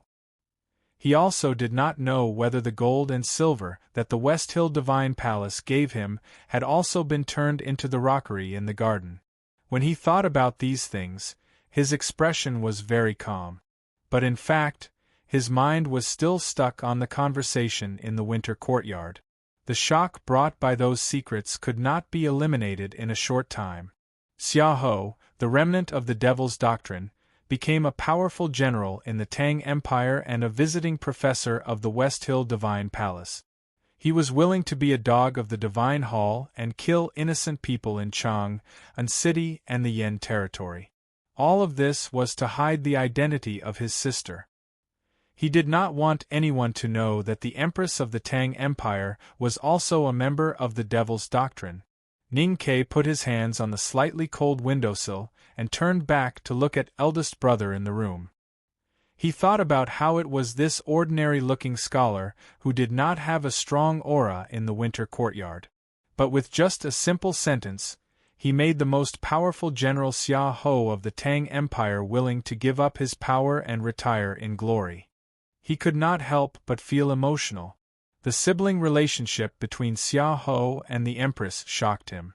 But what he saw and heard today, he could feel the power of the Academy and eldest brother, which shocked him even more.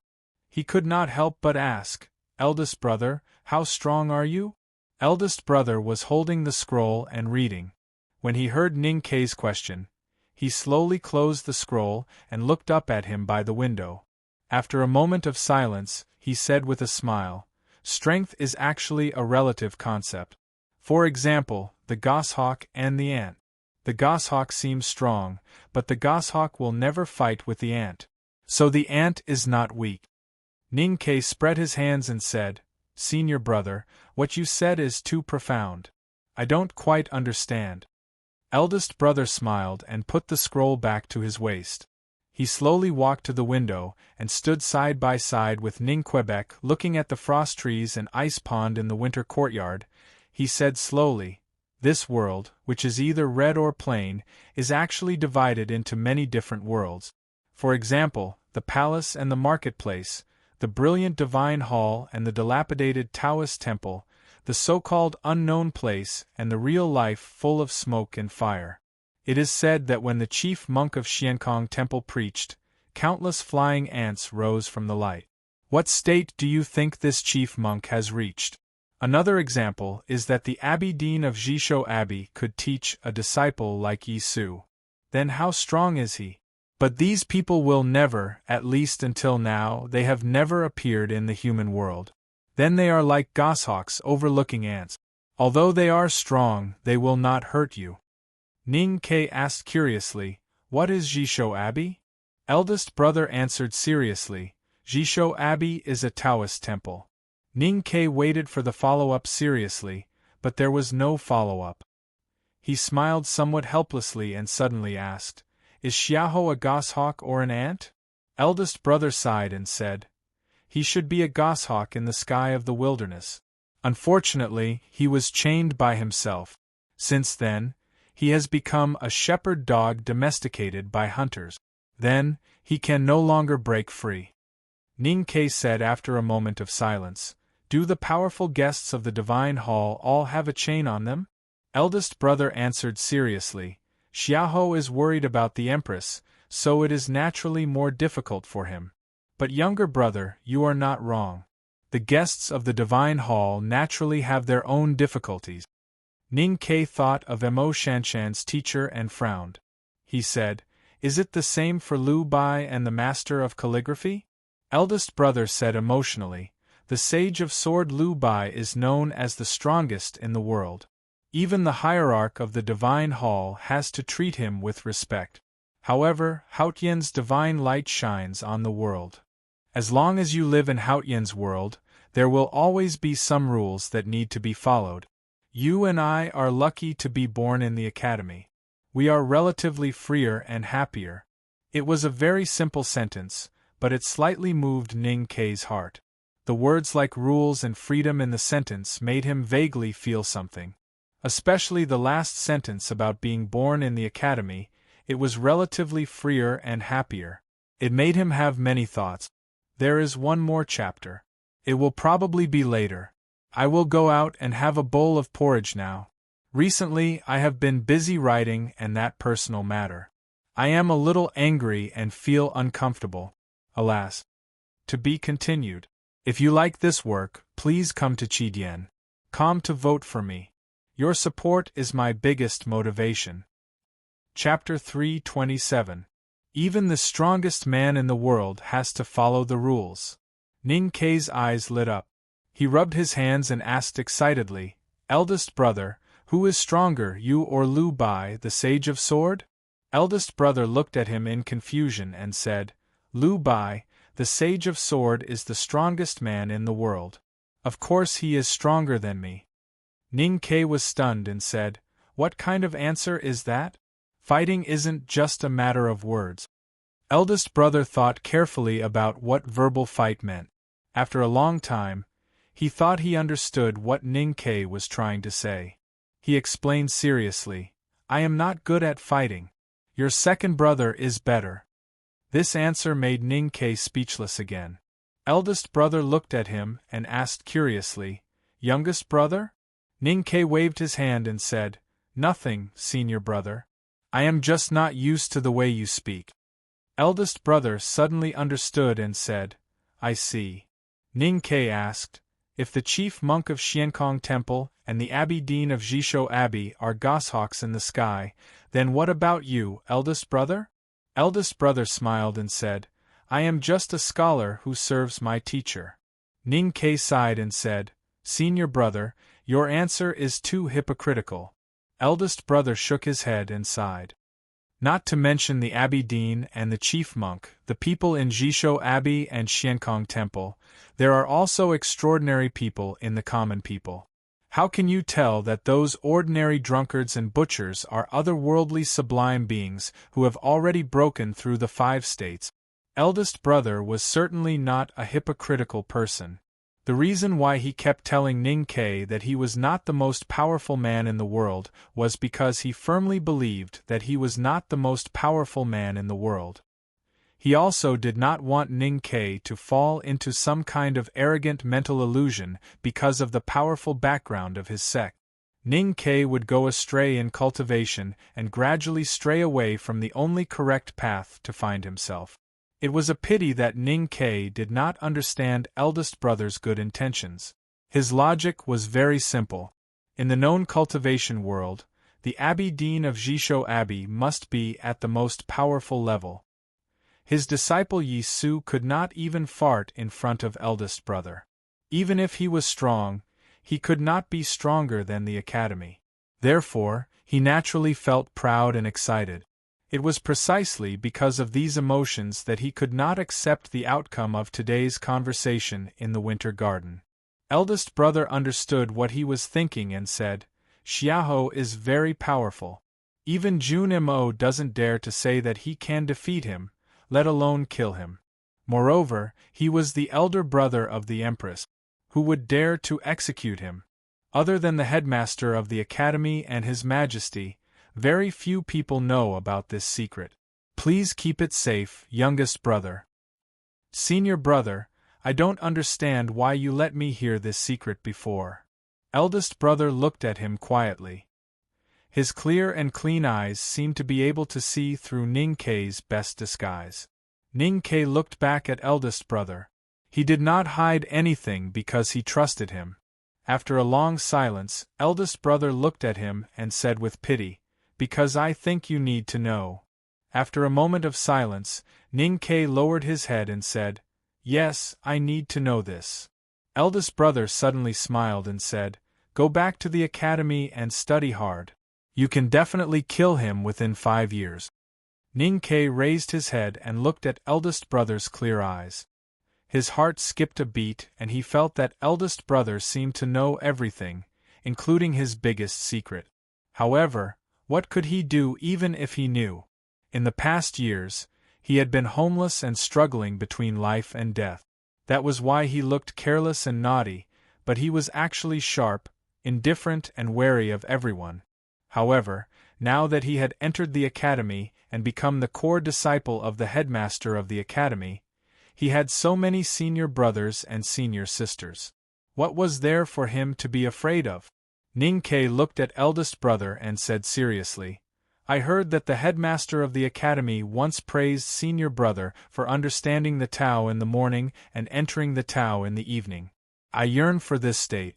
I always feel that 5 years is too long and I want to fight for every day. Eldest brother looked at his eyes and said seriously, "The headmaster of the academy strictly forbids the academy from interfering in the court affairs.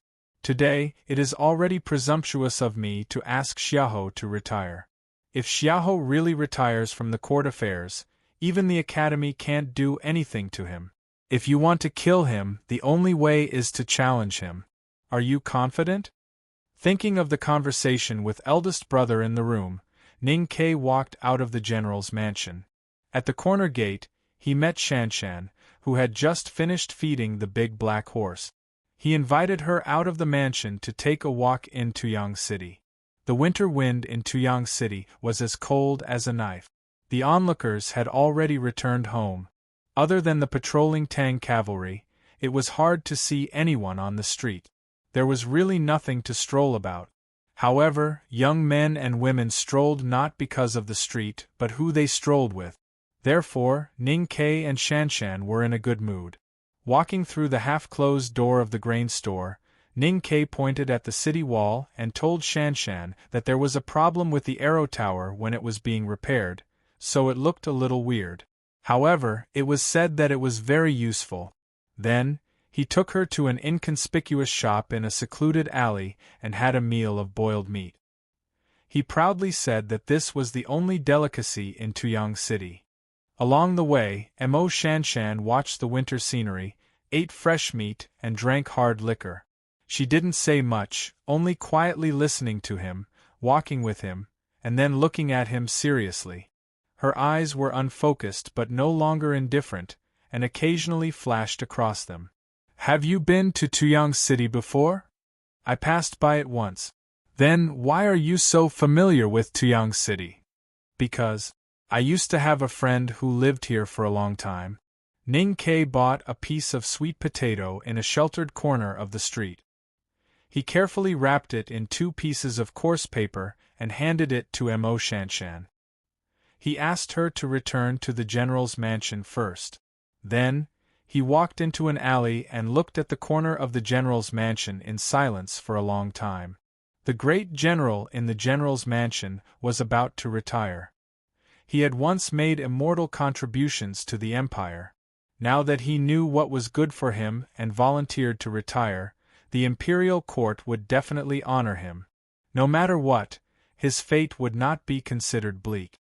However, the general's mansion in Chang'an had once shed so much blood. Many headless corpses had been burned in the villages in the Yen territory. Darky, who was under the gray wall opposite the old brush pen shop, had died a miserable death in the rain. He really wanted to kill the general, but he knew that he could not do so. Even if he was no longer a nameless soldier in the city of Wei, but a student of the 2nd floor of the academy, he still could not kill the general. Even if eldest brother personally came forward, he could only watch the general retire and end all the past grudges. He waved his sleeves and did not take away any of the past and the blood in the past. Therefore, he looked at the cornice of the general's mansion in silence for a long time. The alley was quiet and cold, and no one passed by. At this moment, a middle-aged man in a dark-colored cotton-padded robe approached quietly. After making sure that no one was paying attention to him, he handed the note in his hand to Ning Quebec. This middle-aged man was the array tactical master of the Imperial Center Administration who had contacted him in the Blue Water Battalion. The array tactical master had a special status in the frontier fortress. It was not too difficult for him to meet Ning Ke in Tuyang City. Ning Ke's eyes fell on the small note. His body suddenly stiffened. His fingers holding the note trembled slightly in the cold wind. After a moment of silence, he asked in a slightly hoarse voice, "Why did you inform me now?" The middle-aged man looked at him sympathetically and reported in a low voice, "It was impossible to find you in the wilderness, so I had to stay in Tuyang City and wait for you to come back." Ning Ke looked at the note, slowly closed his eyes and shook his head. The middle-aged man silently walked out of the alley. After a long time, Ning Ke opened his eyes and destroyed the note in his hand. He looked up at the gray winter sky and murmured, How could you die like this? The news on the note was the bad news brought by the Imperial Center Administration of the Tang Empire from Chang'an City. Master Yen Sei, the divine talisman master of the South School of Haotian, died together with the great divine priest of light who betrayed the Peach Mountain in a mountain in the north of Chang'an City. It was a very simple news, but it caused a great shock to Ningquebec. He had no time to recall their first meeting in the meadow outside the academy, the first question and answer about the Tao of Fu in the farewell pavilion, and the footprints left by the master and disciple in the numerous Taoist temples and old pavilions in Chang'an City. The note was very short, but it contained a lot of content. Ning Ke roughly understood that the reason why the great divine priest of light was imprisoned in the Peach Mountain for many years was related to the murder of the general's mansion. And according to the analysis, he had a strong intuition that the reason why the great divine priest of light went to Chang'an City should be to find him. He did not understand where this intuition came from. Since he received the fragments in the spiritual world of Master Lotus at the front gate of the Devil's Doctrine, he often had some very mysterious intuition, and he believed in this intuition. Master, did you die because of me? Ning Ke looked at the gray sky, and his mood was extremely gloomy and terrible. If the person who made his master leave this world was still alive, he could still use the idea of revenge to suppress the sadness in his heart. However, the great divine priest of light was also killed by his master. What else could he do for his master? He withdrew his gaze from the sky and looked at the general's mansion. He sighed and said, "It seems that the murder of the general's mansion that year was really related to the West Hill Divine Palace. The person who made you kill that year was the great divine priest of light? Why did you do this? My master didn't deserve to die. But people like you deserve to die, but you never die. Why?" After a short silence he said, after the great general retired, he would definitely have a few big mansions with thousands of acres of fertile land. In his spare time, he would play with cats, dogs, and maids. When he was bored, he would move a chair to hide under the shade of a melon and play with his grandchildren. This kind of life is really beautiful. If Sang Sang was by his side at this time, she would understand what Ning Ke was really trying to say. Since this kind of life is really beautiful, then don't think too much about it. Standing in a remote alley in Tuyang City, Ning Ke silently thought of his long-dead friend and his master who had just passed away. He felt endless sadness in his chest and abdomen, and then the sadness was burned into boiling ashes. The boiling ashes suddenly accelerated the aura in his body, and his ocean of qi and mountain of snow began to produce an indescribable subtle change. The faint aura of heaven and earth in the surrounding alleys and winter trees seemed to sense this change, and slowly and calmly enveloped him. It gradually penetrated into his body through his thick coat and the skin under it, and gradually formed an overwhelming momentum that could not be stopped. To be continued.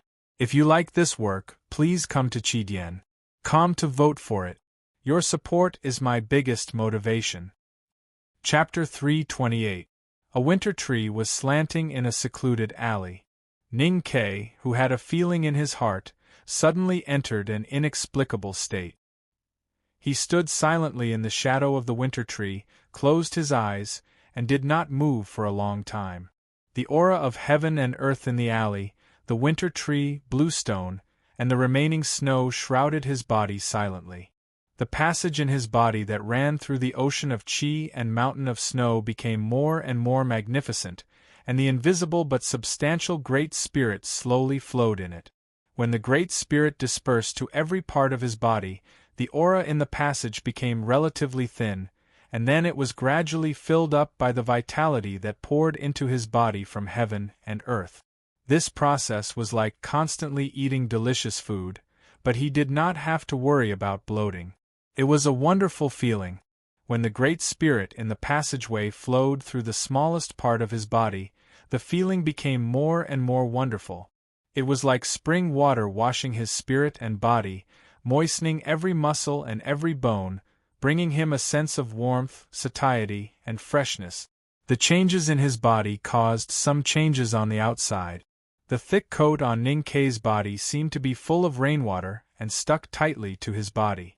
The extremely peaceful aura seemed to have some kind of attraction that not only attracted the aura of heaven and earth in the alley, but also attracted the things in the real world.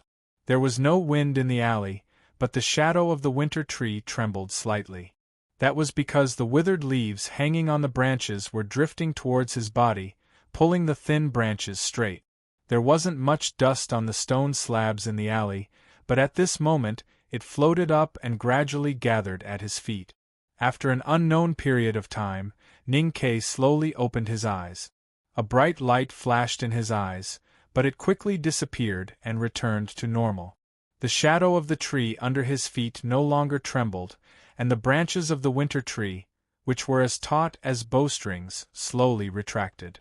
Only the dust around his shoes was still accumulating, as if his feet were deep in the thick dust. Ning Kei looked at the dust around his feet in silence. He knew that his state of cultivation and strength had been improved a moment ago. However, this improvement was not due to the original cultivation method, but the great spirit in his body had become more condensed and stronger. After leaving the front gate of the Devil's Doctrine, he had not cultivated the great spirit. Although it was a legacy left to him by youngest uncle, he subconsciously did not want to think about it due to his fear of Hao Tian's radiance. Until today, when he heard the news of his teacher's death, he vaguely guessed the filth behind those bloody stories. Looking at the cornice of the general's mansion and thinking about Xiaoho's happy life after he retired, he felt a lot of bitterness and unwillingness in his heart. He felt a lot of dissatisfaction towards this world. All kinds of emotions gathered in one place and turned into boiling ashes until he lost control of his mind. The proud and powerful great spirit in his body began to awaken. If I become even more demonized, will I walk further and further away from this world? Ning Kei looked at the lonely trees around him in the winter and the dim sky that was cut by the thin branches. He sighed. His expression was still calm, but his spiritual world was a little unstable because of the awakening of the Great Spirit in his body. The Great Spirit slowly flowed in his body. It seemed to be unstoppable like a big river, but in fact it seemed to often encounter some obstacles. It was difficult to move forward in those routes that were similar to the veins of leave. The pain and extreme discomfort brought by this kind of stagnation made him frown slightly and look a little pale. After all, it was a problem of the state of mind. Back then, youngest uncle traveled the world with a sword. There was no road that was impossible in front of him, and there was no enemy in front of him. He was wild and proud, so he was strong. Only then could he cultivate the Great Spirit in his chest and abdomen and do the Great Spirit in the world. However, Ning Kei's state of mind was depressed and bitter. He was unwilling to be silent. He could not even indulge himself, so how could he bear the unparalleled aura of the Great Spirit? The general who lived in the general's mansion would soon give up all the military power in his hands, resign and retire. In the eyes of everyone in the world, he had already paid a very painful price for what he had done over the years. He had suffered enough pain and made a sufficient explanation to the Academy and the Divine Hall, and had made a big concession. But Ning Kei did not think so. Ning Kei did not want Xiaoho to retire peacefully, just like some people on the oil note left by Joyer. As time passed, no one cared about what they had done in the past. They were forgotten in a corner of the mortal world, and were left to retire peacefully and happily. This was his unwillingness. It was precisely because he had this unwillingness and made his intentions clear that the Great Spirit in his body had been awakened and that his realm had improved. However, it was also because this unwillingness had always been in his spiritual world that the Great Spirit could not circulate smoothly. There was always some hindrance and jerkiness. He looked at the eaves of the general's mansion in the distance and the remaining snow on the eaves. He smelled the smell of chopped green onions coming from the houses on both sides of the street and fell silent. The depression in his heart could be released and the sorrow could be eliminated. He only needed to erase the unwillingness in his spiritual world. But how could he erase this unwillingness? In order to erase this unwillingness, he had to kill Xiaohou. However, eldest brother had made it clear that as long as Xiaohou was willing to retire, the academy, which promised not to interfere in the imperial court's affairs, would keep silent. Under the premise that there was no evidence, the Tang Empire, which believed in the law first, would not punish Xiaohou. Therefore, the only way left for Ning Ke was to challenge Xiaohou to a duel. Eldest brother had said that Ning Ke could defeat Xiaohou after 5 years. However, 5 years was really too long. What if Xiaohou was really old? What if he was sick? What if he had died of old age or illness before Ning Ke defeated him? He would practice hard in the mountains to seek revenge. When he came out of the mountains, his enemies would either be old or dead. Time would carry out the punishment on his behalf. But wouldn't that be the most frustrating thing in the world? Ning Ke knew that there was something wrong with his emotions at this time. It would not help his cultivation at all. Instead, it would be a great obstacle. If he allowed this unwillingness and sorrow to develop, he was afraid that his entire spirit would be possessed by the devil. He understood that he had to do something at this time to temporarily dispel the demonic will in his mind. He knew that his current strength was still weak and did not have any qualification to challenge Xiaohou. However, whether it was the Great Spirit that was moving forward with difficulty in his meridians or the sadness and bitterness, they were all urging him to do something. He stood silently under the winter tree in the alley for a long time. Looking at the lackluster scenery of Tuyang City and smelling the fragrance of meat wafting from every house, he thought of the letters that Darky had written years ago. Then, he started to walk towards the north of the city. As he lifted his foot, there was a soft puff under his foot. The thick dust that had accumulated around his shoes dispersed and floated into the air. Then, it landed quietly on the wall under the tree. The accumulated dust dispersed, revealing a clean bluestone slab. There were 2 footprints about 2 fingers deep on the bluestone slab. The edges were neat and smooth, as if they had been carved by a knife. Ning Ke walked in the cold wind of Tuyang City. He could clearly feel that his strength had obviously changed from before. His senses were also much sharper than before. The rhythm of his body when he walked was very clear. The strength of the earth that was reflected by the soles of his shoes was like a drum beat. The skin on the back of his hands that was exposed outside his sleeves could even feel the slightest trace of the flow of the wind.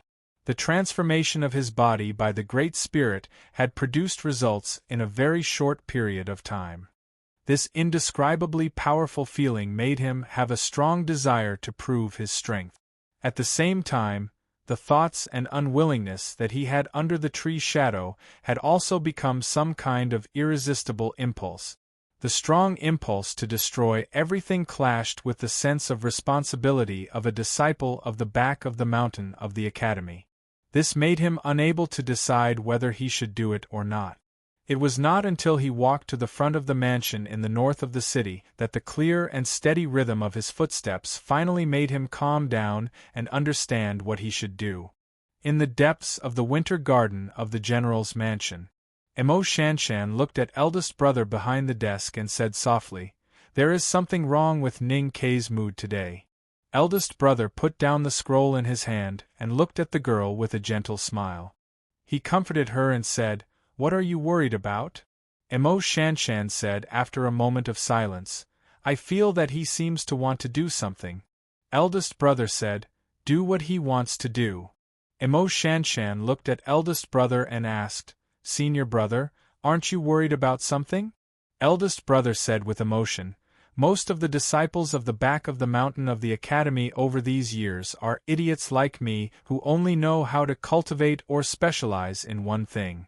Only youngest brother has struggled in the world since he was a child. So in some aspects, He is the strongest person in the academy. He has his own judgment about things like danger, and I believe in his judgment.